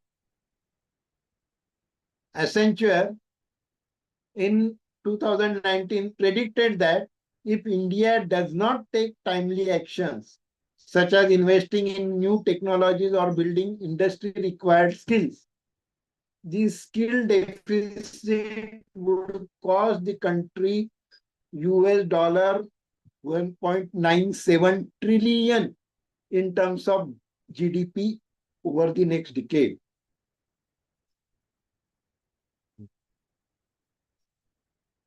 Can you visualize what a staggering amount it is? Our GDP of the year is 4.7 trillion, and we will lose 1.97 trillion because of unskilled labor force. So it is beyond doubt, it is important that the conventional education, which we are pursuing since years, will not fulfill our requirement, and we will have to skill the people in different activities. Then only our industries can grow and our country can grow. With Skill India mission, Indian government aims to develop these practical skills which are required by the industry and therefore improve the employment rate in the country. And with this initiative, to a little extent, the unemployment rate has fallen to 5.2% from 5.6% in June-July 2025, which is indicating a positive trend, but lot needs to be done.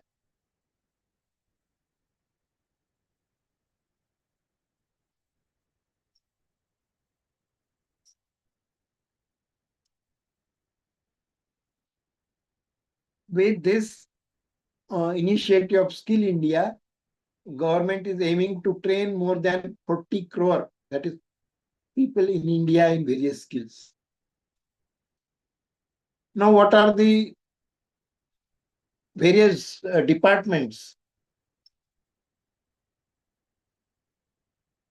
looking after this skilling activity? The government has established various departments to govern and support various skill development programs. Under the Ministry of Skill Development and Entrepreneurship, that is MSD, it is established to improve youth employability through skill development initiative. They coordinate overall skill development efforts across the country. They bridge that gap between demand and supply of skilled workforce, build vocational and technical training frameworks, create a skill upgradation model. Under that, then there is National Skill Development Corporation called NSDC. It is the functional arm of MSD. The NSDC was founded as a public-private partnership, PPP company, with the primary goal to catalyze India's skill landscape. What is their activities, responsibilities? Support the MSD initiatives, provide training capacities via MSDC partner ecosystem in all the states of India and union territories. There is at least one NSDC partner center in 560 districts of India. And on an average, there are 7 centers per district of NSDC. Then there are sector skill councils. These councils were founded by NSDC as independent industry-led bodies. What is their responsibility? Is to provide linkages to vocational education training to variety of teams, including 37 sector skill councils. So these sector skill councils are there are 37 sector skill councils, like electronic sector skill council, textile for textile sector, for automobile sector, for plastics, for tourism. And these sector skill councils, they specialize in their sector. So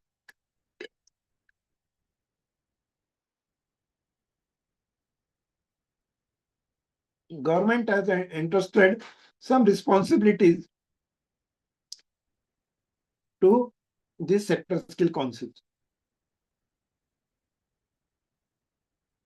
They create management committees, IMCs at ITA. Then they assist employers in leading Skill India development mission. Members from various industry groups and government and academia have joined 37 sector skill council till now. Now for skilling, government has introduced some schemes to ensure that Skill India mission program is implemented throughout the country. Like Pradhan Mantri Kaushal Vikas Yojana, offering customized courses with high employability, spanning up to 210 hours. emphasizes on skilling in futuristic and low-age job roles related to Industry 4.0, Web 3.0, AI, ML, AR, VR, drone technology, etc. Now, these skills are conducted through Skill India centers. There are about 17,500 centers in the located in educational institutes, government institutes, BMKKs, ITIs, IITs, IIMs, etc. Then there are Jana Shikshan Sansthan. They are mainly for underprivileged class candidates. Then there is Pradhan Mantri Yuva, that is PM Yuva Yojana. This scheme aims to create an enabling environment through entrepreneurship education and training and provide easy access for entrepreneur network. Then Sankalp, that is skill acquisition and knowledge awareness for livelihood promotion. It is a World Bank assisted program. Then there is integration with general education. This is a very important point for all of you. The Ministry of Education and the MSD, along with administrative ministries, are planning a phased incorporation of vocational education programs into mainstream education. So, vocational education and our conventional mainstream education, they will be combined together. In line with this, over the next 5 years, the National Education Policy NEP 2020 aims to empower 50% general education students to vocational education training.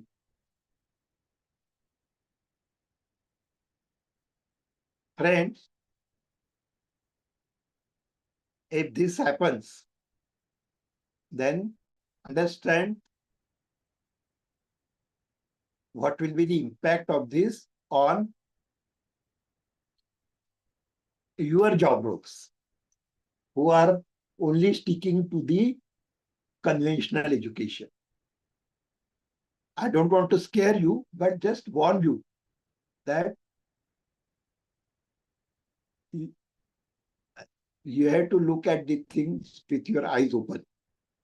That's all.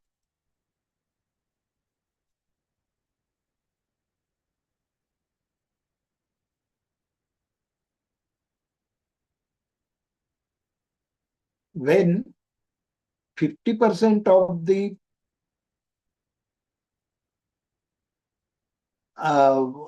your student population will have to do the vocational education, then you will be required to frame the skilling programs. And how these skilling programs are made, let us in short discuss that. What is a skilling program? It is a structured occupation-based training initiative. Structured means it is not random. It works with certain rules, with certain curriculum, with certain weightages on topics, etc. It is occupation-based training. Means what occupation, like carpenter, welder, electrician. So what occupation you are designing it. And it is designed to equip individuals with practical, market relevant and technical skills. All the words are very, very important. With practical, then market relevant and technical skills to improve employability and career prospects. These programs bridge industry demand and skill supply through vocational training, often leading to certification given by Skill India Mission. So all these skilling programs have an inherent component of practical training, and not the practical training which you do only in lab. The training should be, that practical training should be market relevant. That means what is used actually in market, you have to train your students in that skill.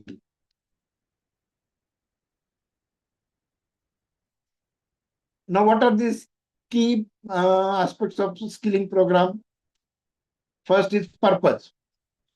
To enhance, what is the purpose? Purpose is to enhance employability, increase entrepreneurship, and upskill or reskill workers to meet industry needs. What are the methods? Focus on practical, hands-on training, simulations, and work experience. What are the focus areas? Ranges from entry-level technical skills like in electrician, hospitality, to advanced digital skills like AI, machine learning, data analytics. Who is the target audience?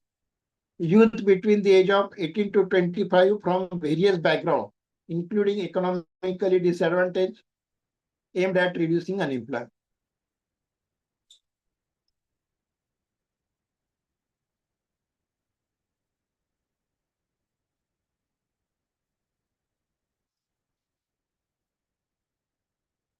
Skilling programs are important for enhancing productivity and ensuring the workforce in future ready is rapidly changing economic landscapes.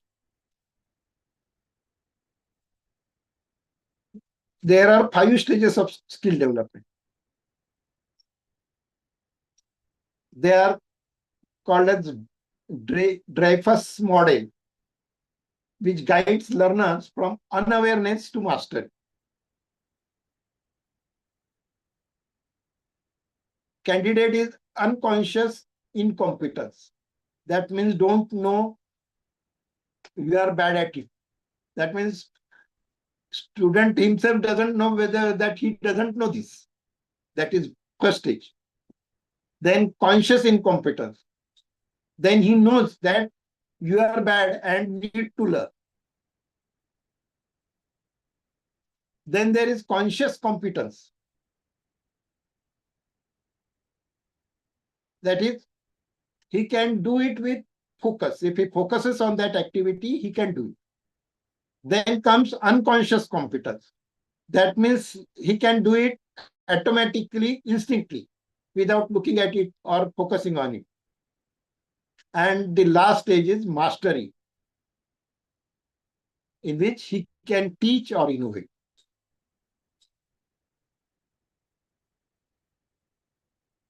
So these are the stages of skill development, and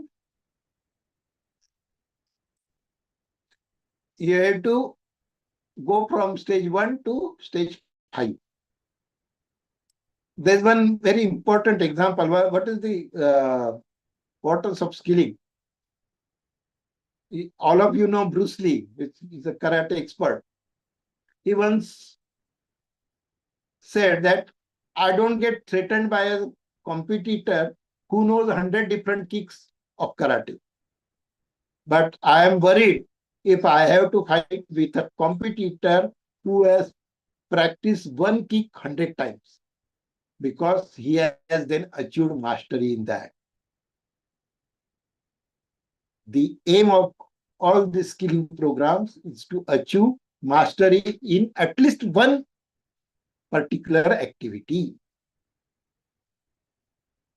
I think you must have understood the difference between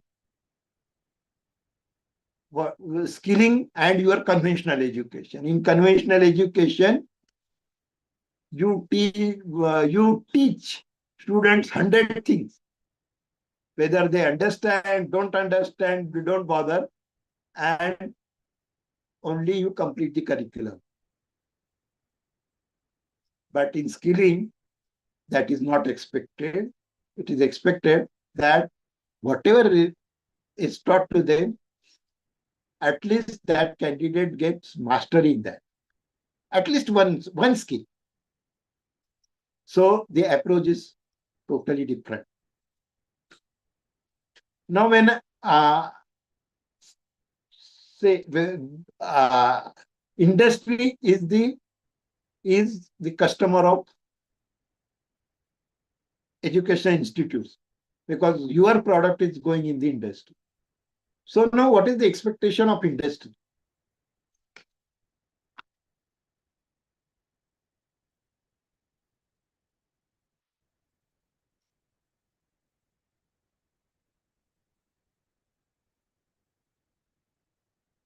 See, different industries have different products.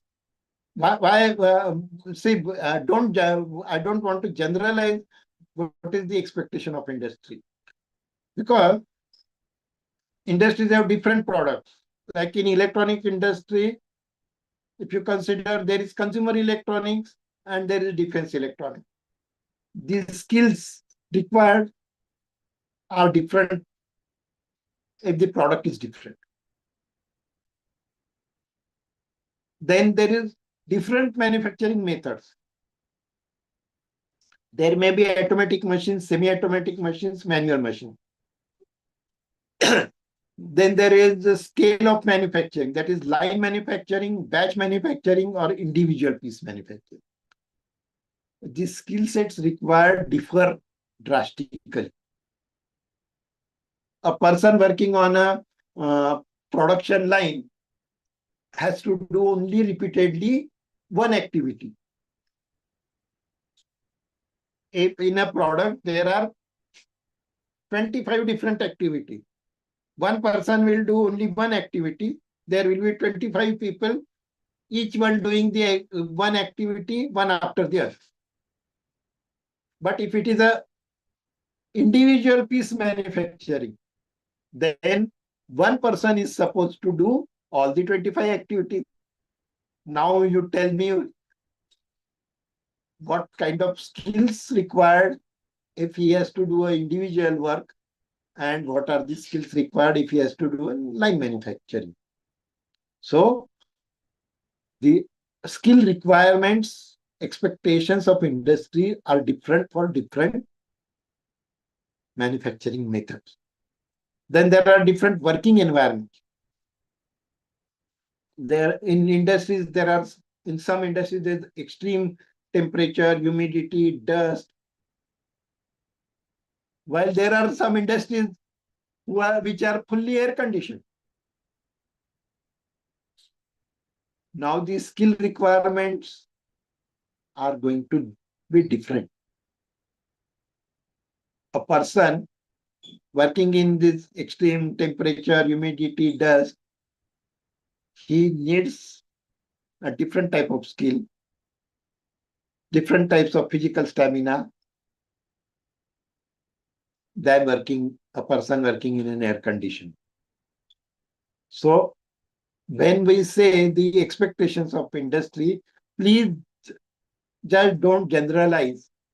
Go into the details. What exactly is the requirement? But now, there are certain things which are in general common. Now, what are those basic common things? Is basic knowledge, minimum required skill, and attitude to work and learn. Industry don't expect, and I'm of the opinion that it should not expect that a candidate from institute comes and I will directly put him on the job. That is not possible. Some sort of training, skilling at that particular industry is essential and is given also. Nobody will like to put a person directly on the job and spoil his machinery, material, and get rejections. But then why there is gap between expectation expectation and reality. What is your opinion?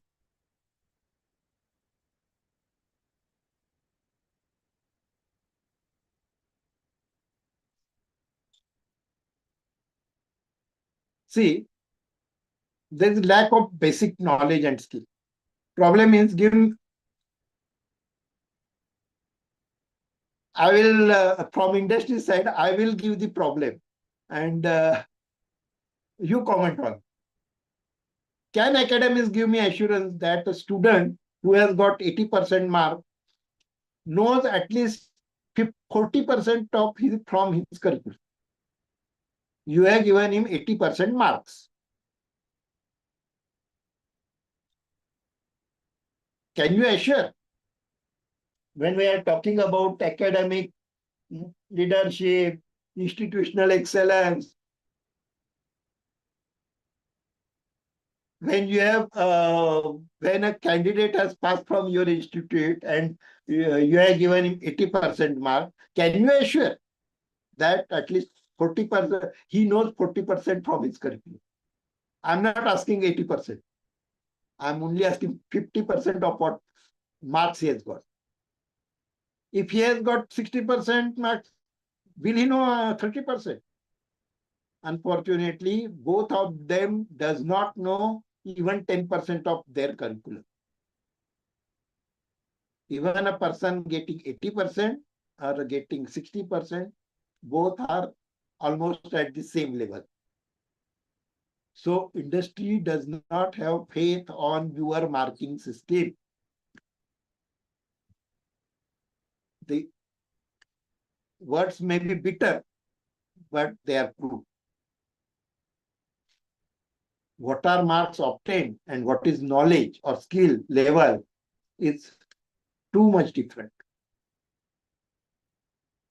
As industry person, I ask you, give me assurance that if I take any student from your class, at least he will know this 10 or 20 things perfectly. Out of 100 things you have taught to him in his career. Can you assure that? If you assure me that, then I can start training him further at my place. Assuming that he knows this 20 things, rest of the things I will teach him in my industry so that he becomes useful and for my industry. But problem is, it becomes very difficult for me. If this is not there, then it becomes very difficult for me to decide from where I should start training him. Because he comes and says, I have learned these 100 things. But out of that, nothing is known to him perfectly. I am from electronic sector and come across the engineering students, polytechnic and engineering students. After passing 4 years of engineering or 3 years of diploma in that particular trade, if the candidate doesn't know how to operate a multimeter, then how to absorb it in industry and from where I should start training it. That is the biggest challenge.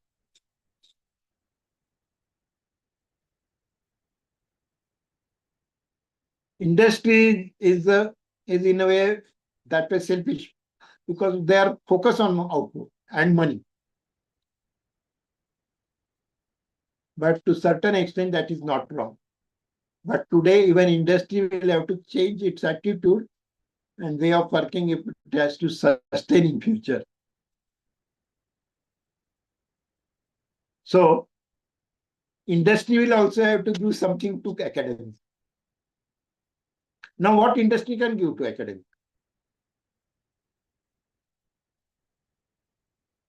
Internships to faculty and students. In-plant trainings to faculty and students. real-time life problems to industry to be taken as projects by students, faculty and students. On economic or fund side, CSR funds, which are compulsory by government rule, 2% of profit for all big companies having turnover more than 500 crore has to give as CSR fund. Now these CSR funds can be used for creating skill-based laboratories, research projects, scholarships to deserving candidates. Fees and expenditure of students for skill-based domain-specific training. Now it is academia's responsibility to propose and convince the industry for outcome. Industry will not give them money or offer these internships, implant trainings, etc. just by sending one general letter. You will have to make follow.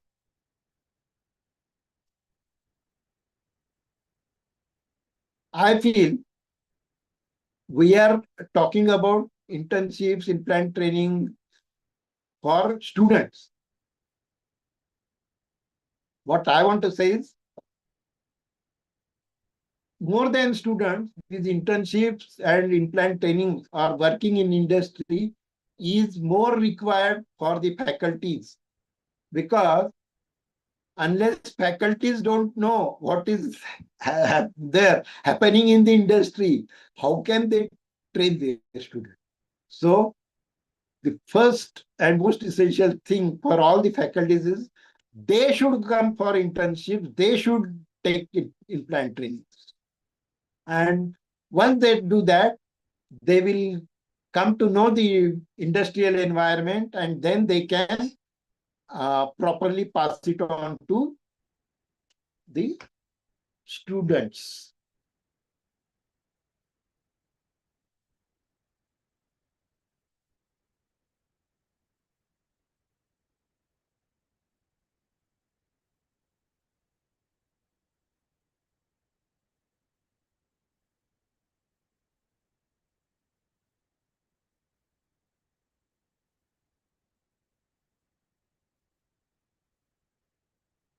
Now, as I talked about expectations from industry, now there are certain expectations from academia and teacher also. See, we are talking about institutional excellence. The subject of institutional excellence is a multifaceted subject with students, teachers, parents, institute management, then regulating authorities like university, government as its pillars. When I say academia, here I mean management of institute, which can be private entity or a government itself.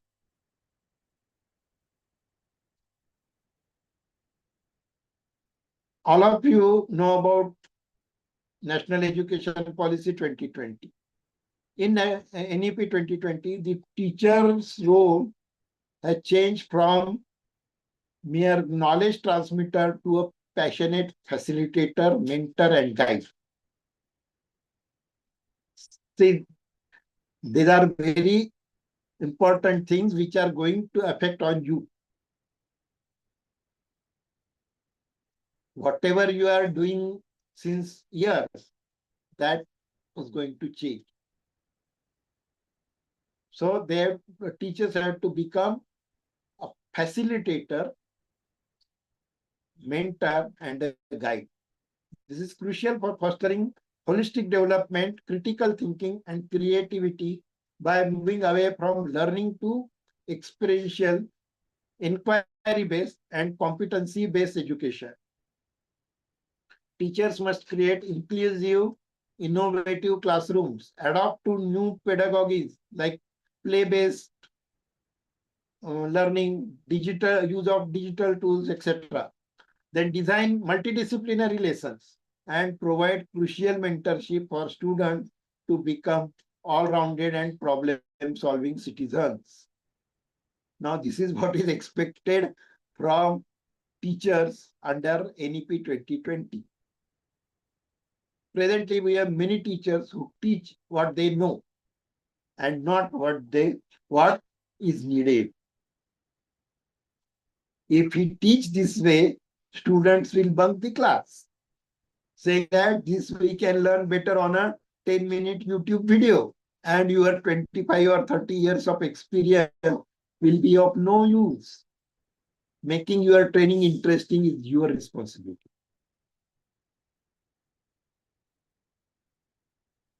Also, management will have to select qualified faculty as teachers and not appointing previous year pass outs as faculty because they are available at a less remuneration. I personally feel that there should be entry barrier or some sort of practical test before anyone is allowed to enter in the education field.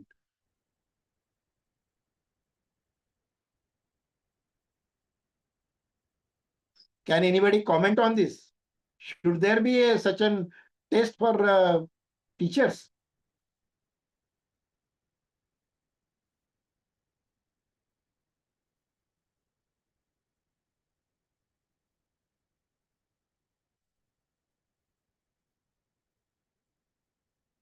Please speak out. Do you feel that it is necessary to have a practical test or some sort of test for teachers to enter in this field? Sir, kindly repeat your question. To enter in? Say you want to enter in academic field. I Okay. mean, you in the sense, anybody who wants to enter in the academic field, Okay. other than his qualification, if he wants to enter in the education field, he should have to enter through some practical test, or there should be some sort of test before he is given the job of teacher. What is your Sir, opinion? we have given the written entrance test as I have joined as an assistant professor in university. We have given written entrance and then interview. Then we have been selected and joined the university. Yeah, but no practical test. No practical test. Sir, our field is totally practical. बहुत ज़्यादा. I am from pharmaceutical sciences. तो practical test as such हमारा नहीं हुआ, but हमें B farm M farm में बहुत सारी प्रैक्टिकल हमारी एक्चुअली लैब्स एंड थियोरीज की क्लासेस आप सोचो इक्वली डिस्ट्रीब्यूटेड हैं कि इतने घंटे की थियोरी होगी एंड इतने घंटे की लैब होगी. That is equally distributed. Yeah, you're right. But unfortunately, there are so many pharmaceutical institutes which gives degree but don't conduct practical in there. Yes, sir. Sir, this is actually related to and the students pass out with good marks and they become teacher. Sir, this issue is actually related to private. If that candidate himself has not done any practical in his when he was student, how he is going to train students? So every time the quality is going to deteriorate. Yes, sir. That's I why agree with your statement. That's why I'm saying that there should be some practical test also. Yes, sir. I agree with your statement because most of the pharmaceutical जो private institutes हैं, उनमें sir this is happening. Yes, not only pharma, engineering education, almost in every sector there are such type of institutes, and large number of students are coming out of this. Yes, sir.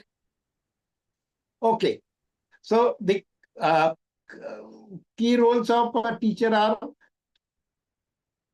roles and responsibilities are as a facilitator and mentor, curriculum designer, then holistic developer, critical thinker, cultivator, then technology integrator, foundation builder, inclusive classroom leader, lifelong learner. See, teacher is also expected to be a lifelong learner.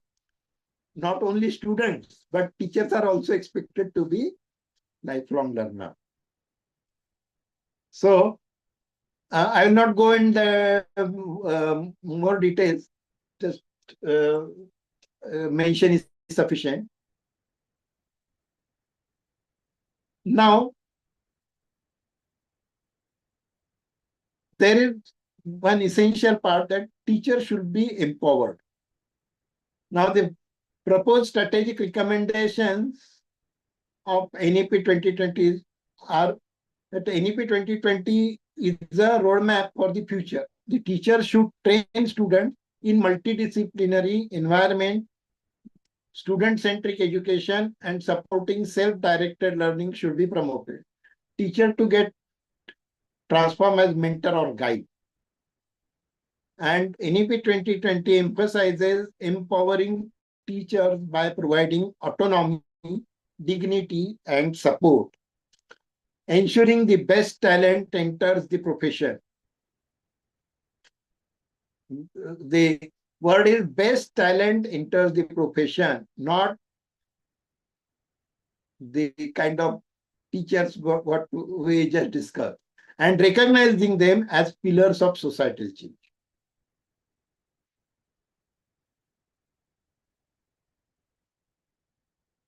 Just I will give you one example. All of you know the story of Mahabharata, and in that story,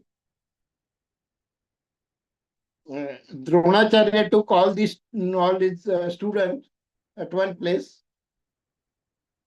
He put one parrot on the tree,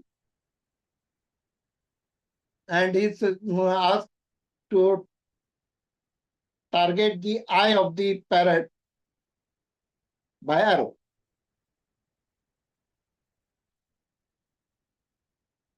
The story is known to everyone. I will not. I'll finish it fast. He asked Yudhishthira, "What you are saying?" He say, "I can see complete sky, then tree, this thing, that thing." He did not allow to release the arrow. Then he asked Duryodhana. He also gave some answer, which he also was not allowed to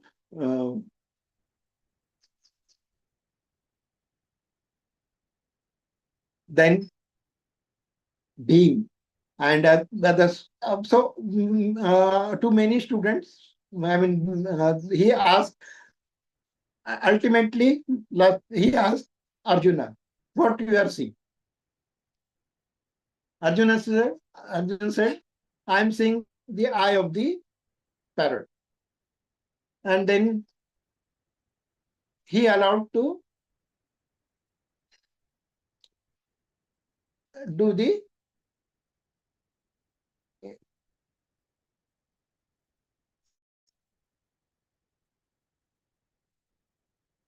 hello.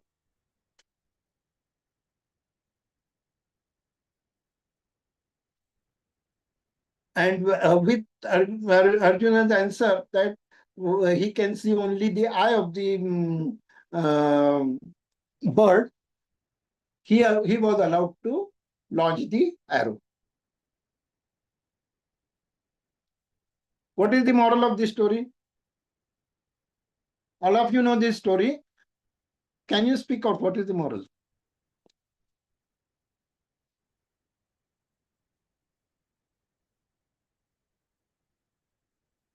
Please be interactive and reply fast so that we will also save time.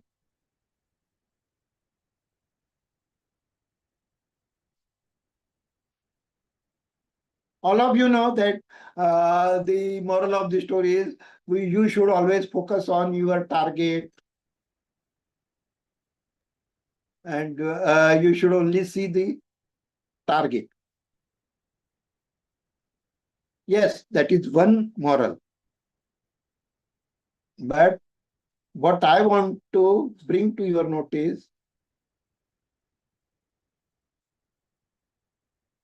when I'm talking about the teachers, I want to bring to your notice what a courage Dronacharya had.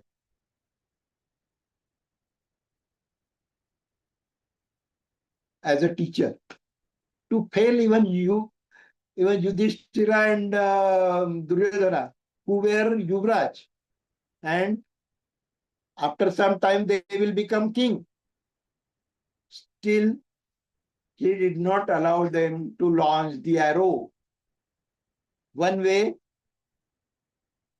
he told them that you are not eligible for this.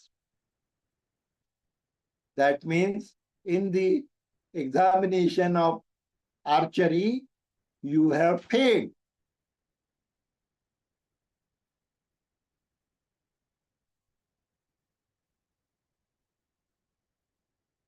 Do you agree?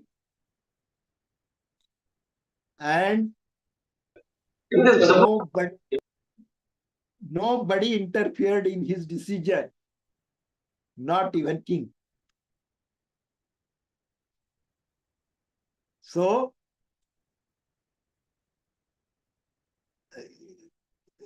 the teachers are given award in the name of Dronacharya. So, it was that type of teacher who has that courage.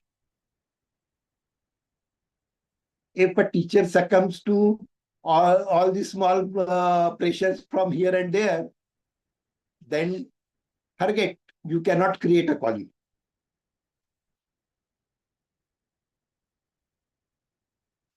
If you can't say to a student that you are not eligible to do this, I mean, you don't have that skill, or you have failed in that. If teacher doesn't have that courage, then whatever we do, there cannot be a quality in the education.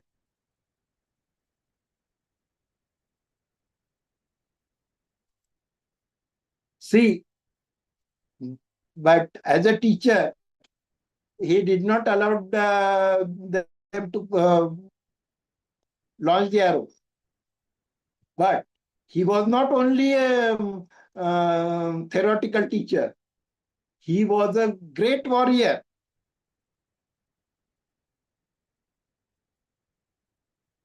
And in the Mahabharata war, it was not possible for anyone to kill him when Dhanush Ban was in his hand. So that type of teachers create the kind of students like Arjun. So I don't want to scold or I'm not blaming anybody, but this is an example. So the example is the moral is not only about concentration, but this story tells us about how the teacher should be.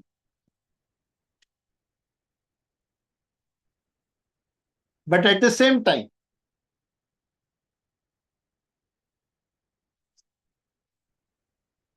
all the students who were in his ashram, they were allowed to select the weapon of their choice.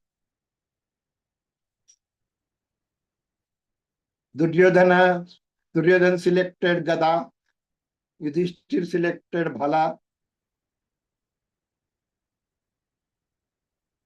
It doesn't mean that they were not good in archery, doesn't mean that they are failures.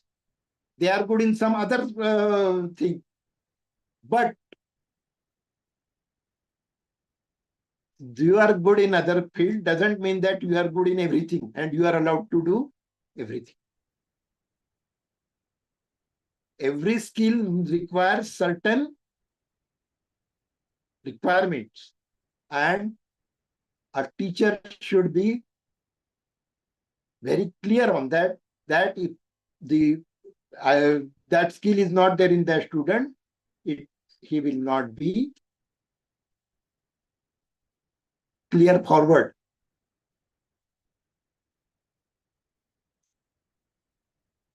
And this type of selection of weapon, now same thing is proposed in NEP by offering various electives. So let student decide what he wants to do. But whatever student select, see to it that he fulfills the requirement.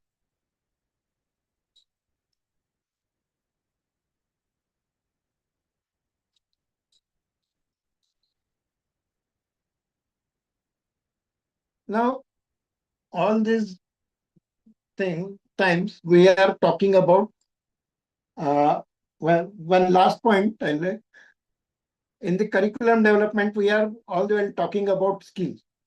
But do you feel that only focus on skill-based curriculum or teaching is sufficient for successful or competent student? My opinion is no. Why? Because knowledge, skill, and attitude, both the what is called KSA, knowledge, skills, and attitude, are three distinct components of competency. Knowledge is theoretical understanding, that is knowing.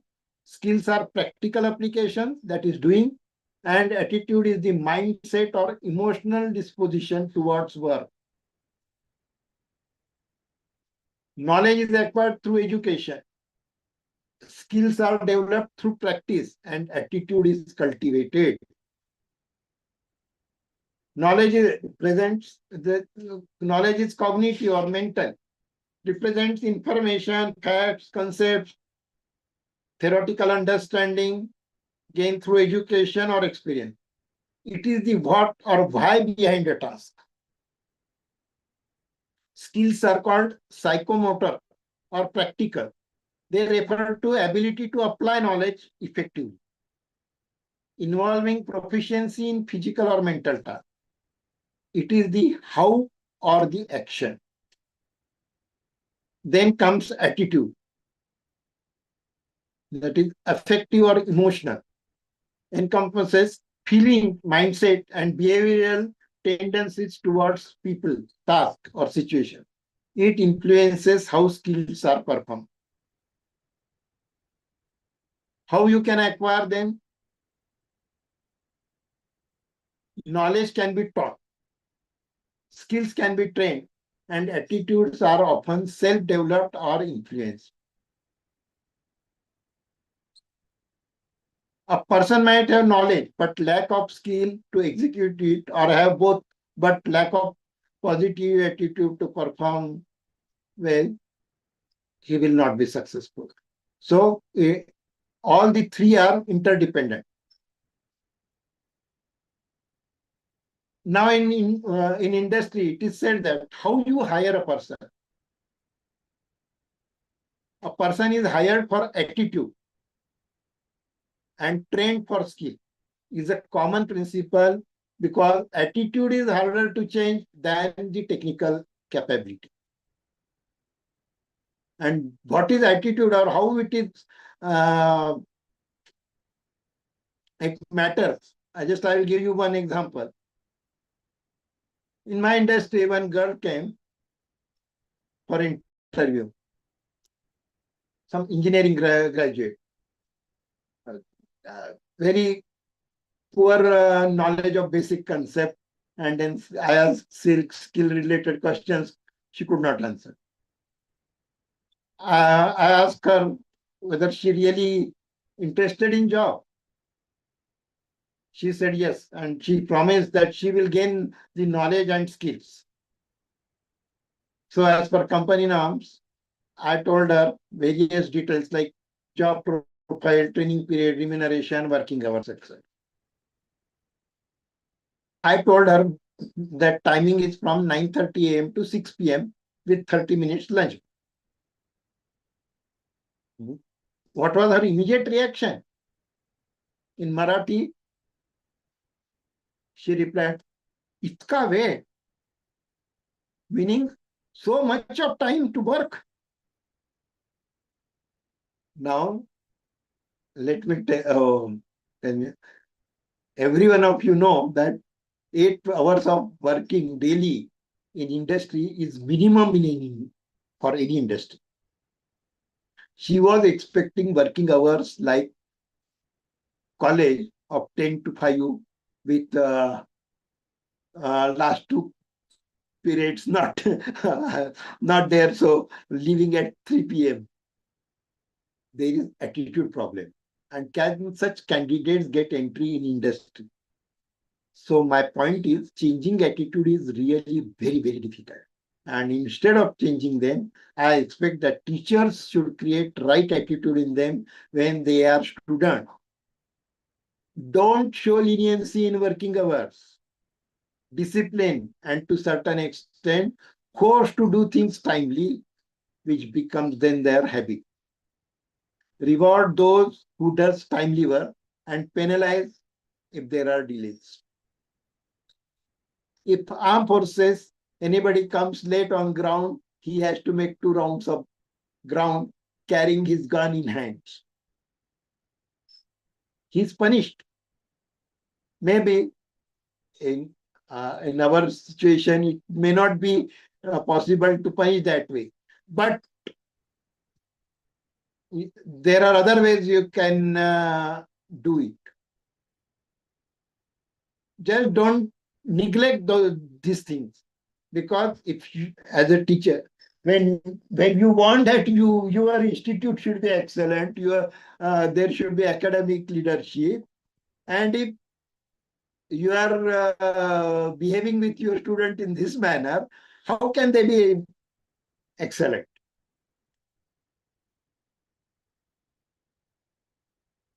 Another example is, I'm connected with engineering. So in engineering, I found that in practical exam, they give 95, 98% marks. And in theory, the same student gets only 40% or just passing marks. This is a very wrong practice.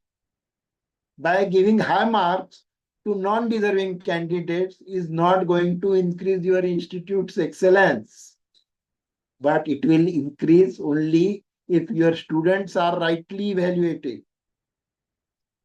What marks you give to please your students as a teacher carry zero value when he goes to industry or higher education, because they are going to judge him by their own examination and not by the marks you have given.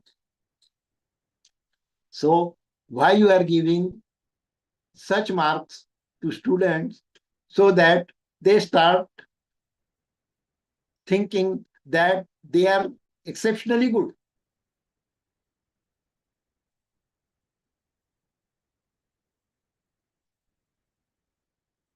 कहते हैं ना कि वो college में तो मैं तो बहुत होशियार था, 90%, 95% मार्क्स मिलते थे, और जब इंडस्ट्री में गया तो वो तो मुझे एकदम अंडररेट कर रहे, मुझे कुछ नहीं आता बोल रहे. He is psychologically hurt, and that blow leads him to the nervousness. So don't give marks just because by giving mark, students will say that this teacher is very good. that is a wrong practice, and it will not make your institute excellent.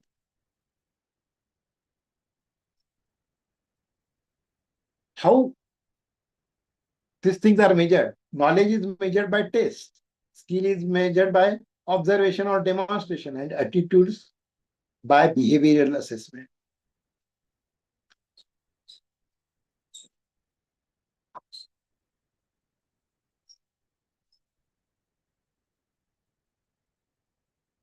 So on your screen, you find that it's called a K-set triangle of success.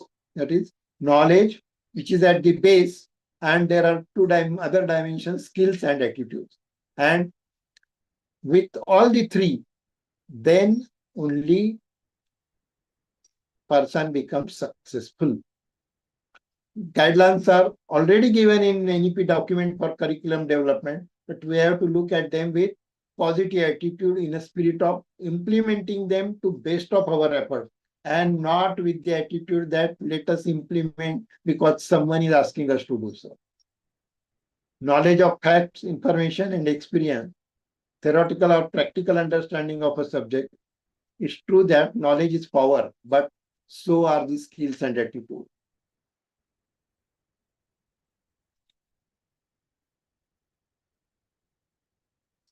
So, in nutshell, knowledge, skill, and attitude are three distinct but interrelated components of human competency. Understanding their differences clarifies learning objectives, assessment, and development strategy. And as a teacher,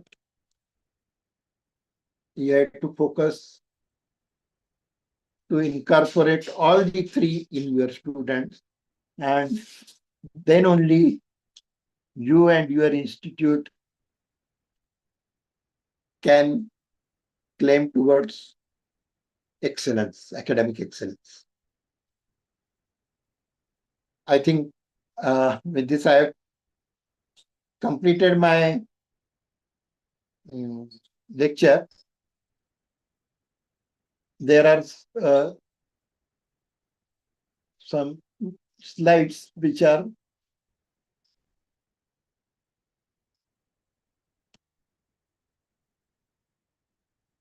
on the screen.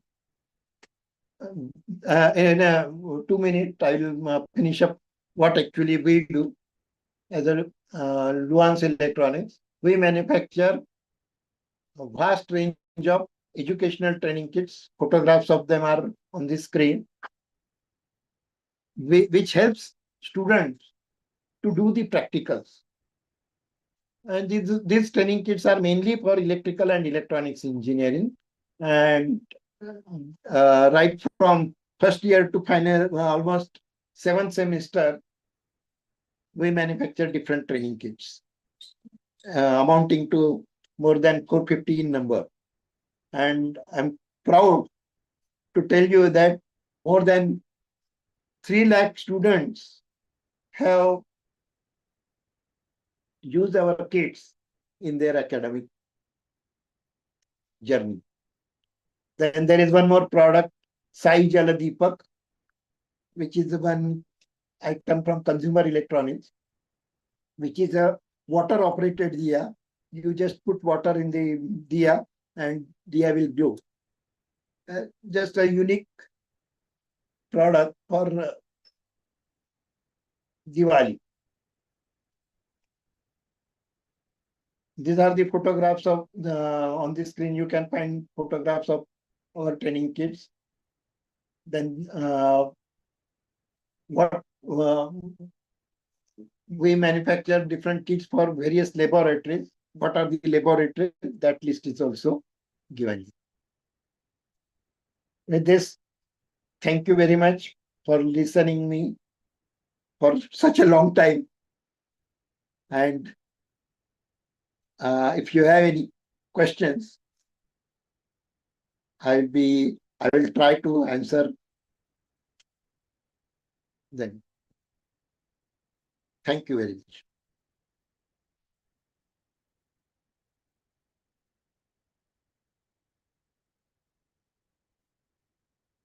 Madam, any questions?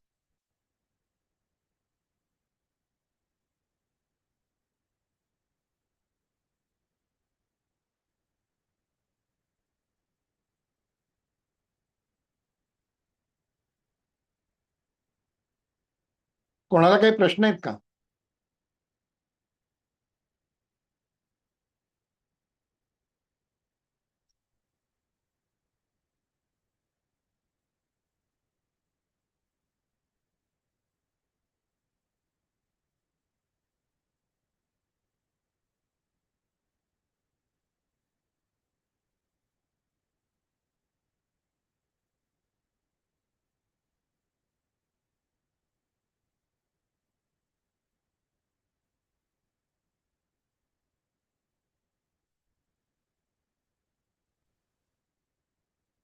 Well, if there are no questions, then shall we stop?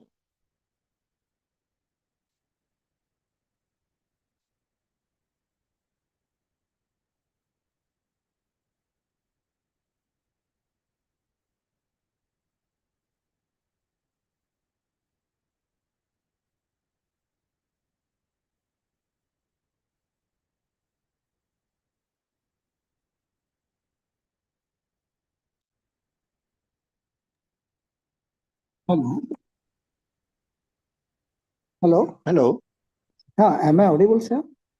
Yeah. What's the strategy of the government regarding the development of rural areas, especially its infrastructure and physical facilities? Development of Rural areas. as Regarding regards Viksit infrastructure.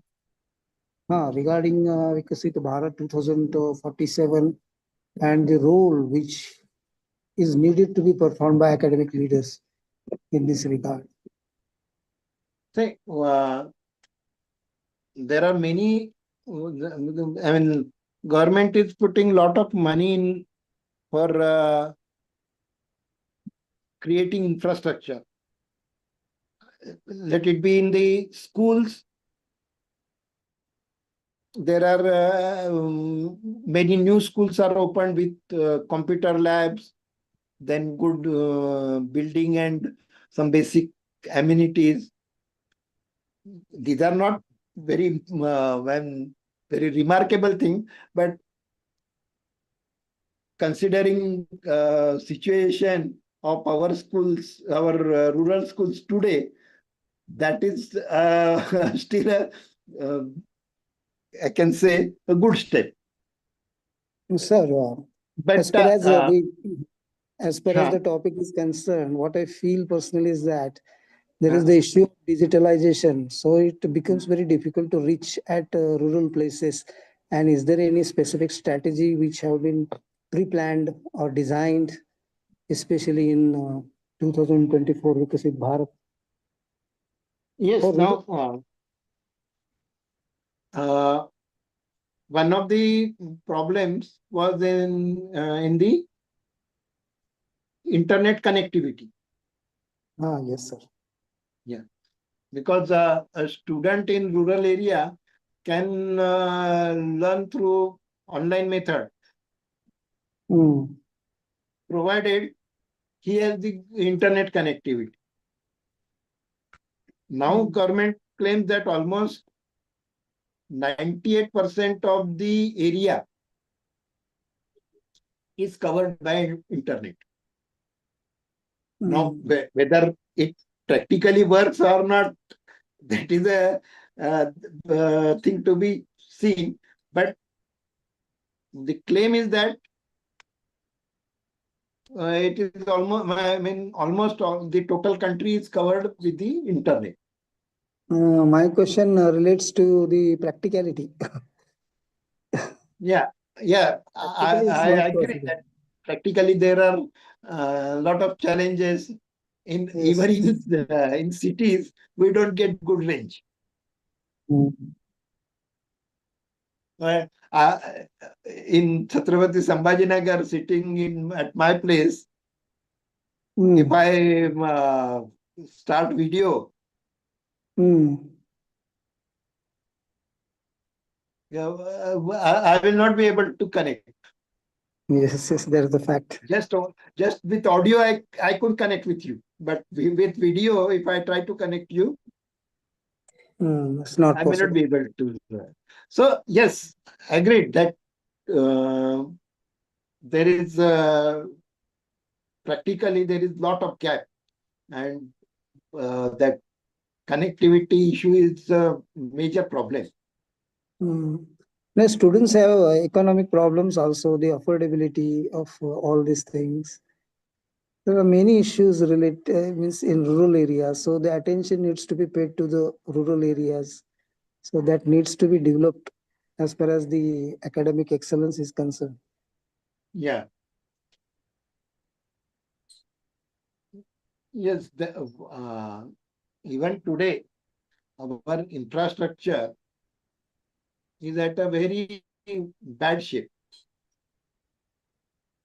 Let it be roads, let it be internet, let it be sanitation, let it be other things. The basic fundamental things have not yet Yeah. been solved. Yeah. Yes. Yes. In We are struggling. in our discussion, Thank you, sir. there was Thank you. point on infrastructure development and that thing. Since that was not relevant directly to our discussion, so Yes, we are yes. not talked much on that. Yes, But sir. Yes. government is all putting efforts on that. Yes, sir. Yes. But the target is so big. To get the real impact will take time. Yes, sir. Yes. Okay. We should be hopeful. Now we can see that in some part the road infrastructure is improving, our highways are improving, our logistic cost is reducing. The focus should be made on at least basic things. Okay. Still, I would say up till now we could do only 10% of what is required. Yes, yes. 90% is yet to be done, and that is where there is real challenge. See, yes. In our discussion, we were talking about education and skilling and this thing, but there are so many other sectors and other activities where there are challenges. Infrastructure is one of them. Yes, yes. Okay, sir. Thank you. Yeah. Thank you, sir. Thank you. Thank you very much, sir. Yeah. Any more questions, or shall we stop here?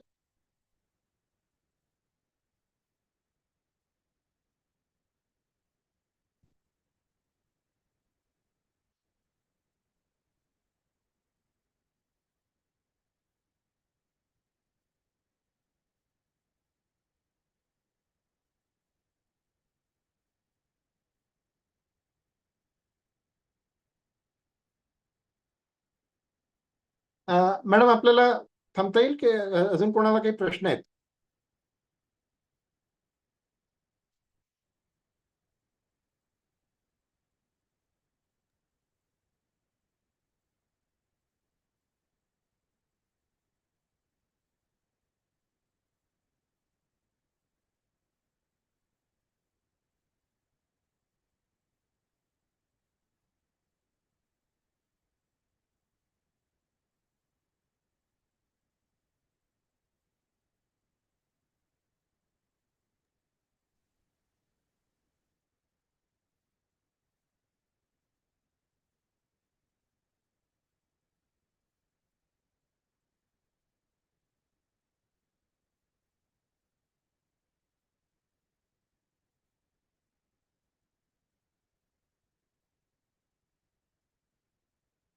I think there are no more questions.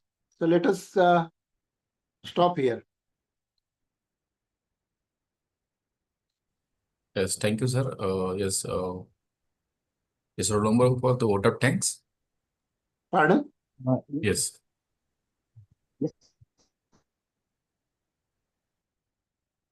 What is your question? Yes, sir. No, sir, I'm not asking a question. I just want to propose a vote of thanks for the session that you have delivered. Okay. Uh, I hope my voice is audible, sir. Yeah, yeah. Oh, you are audible. Yes, sir. My roll number is 67, Dr. Vaibhav Friday, Assistant Professor, Vivekanand College, Chhatrapati Sambhajinagar. Good afternoon to all of you. Respected Director of Malviya Mission Teachers Training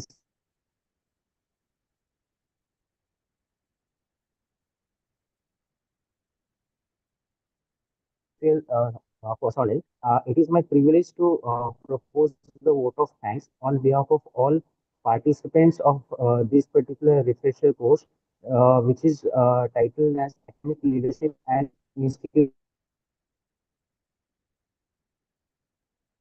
Excellence for Viksit Bharat Teaching Training Center and Dr. Babasaheb Ambedkar Marathwada University, Chhatrapati Sambhajinagar.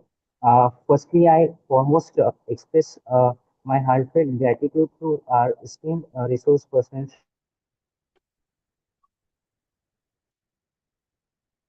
with decades of experience in electronics, innovation, entrepreneurship, and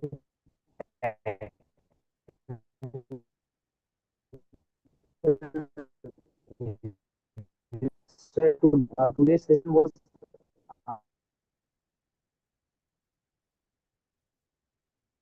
experiences, innovative ideas, and valuable insights have instilled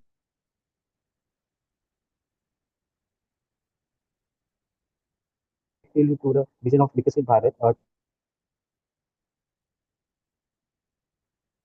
The time, knowledge, and wisdom that you have shared with us today. I also like to express our sincere gratitude to the respected director, post coordinator, organizing team, and the entire staff of the UGC Malviya Mission Teacher Training Center and their excellent planning, contribution, and the continuous support in the conducting this kind of refresher courses and development oriented faculty development oriented programs. And lastly, I extend my appreciation to all the faculty members and fellow participants from the various universities and educational encouragement, which made today's session even more meaningful. So, together for this particular wonderful session that Sudhir Sambrey sir has delivered. Thank you, all of you.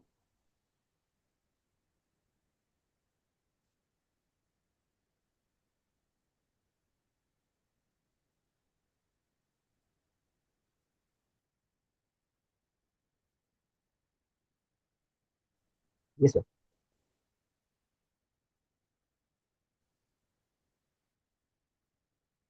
My voice is audible, sir. Hello.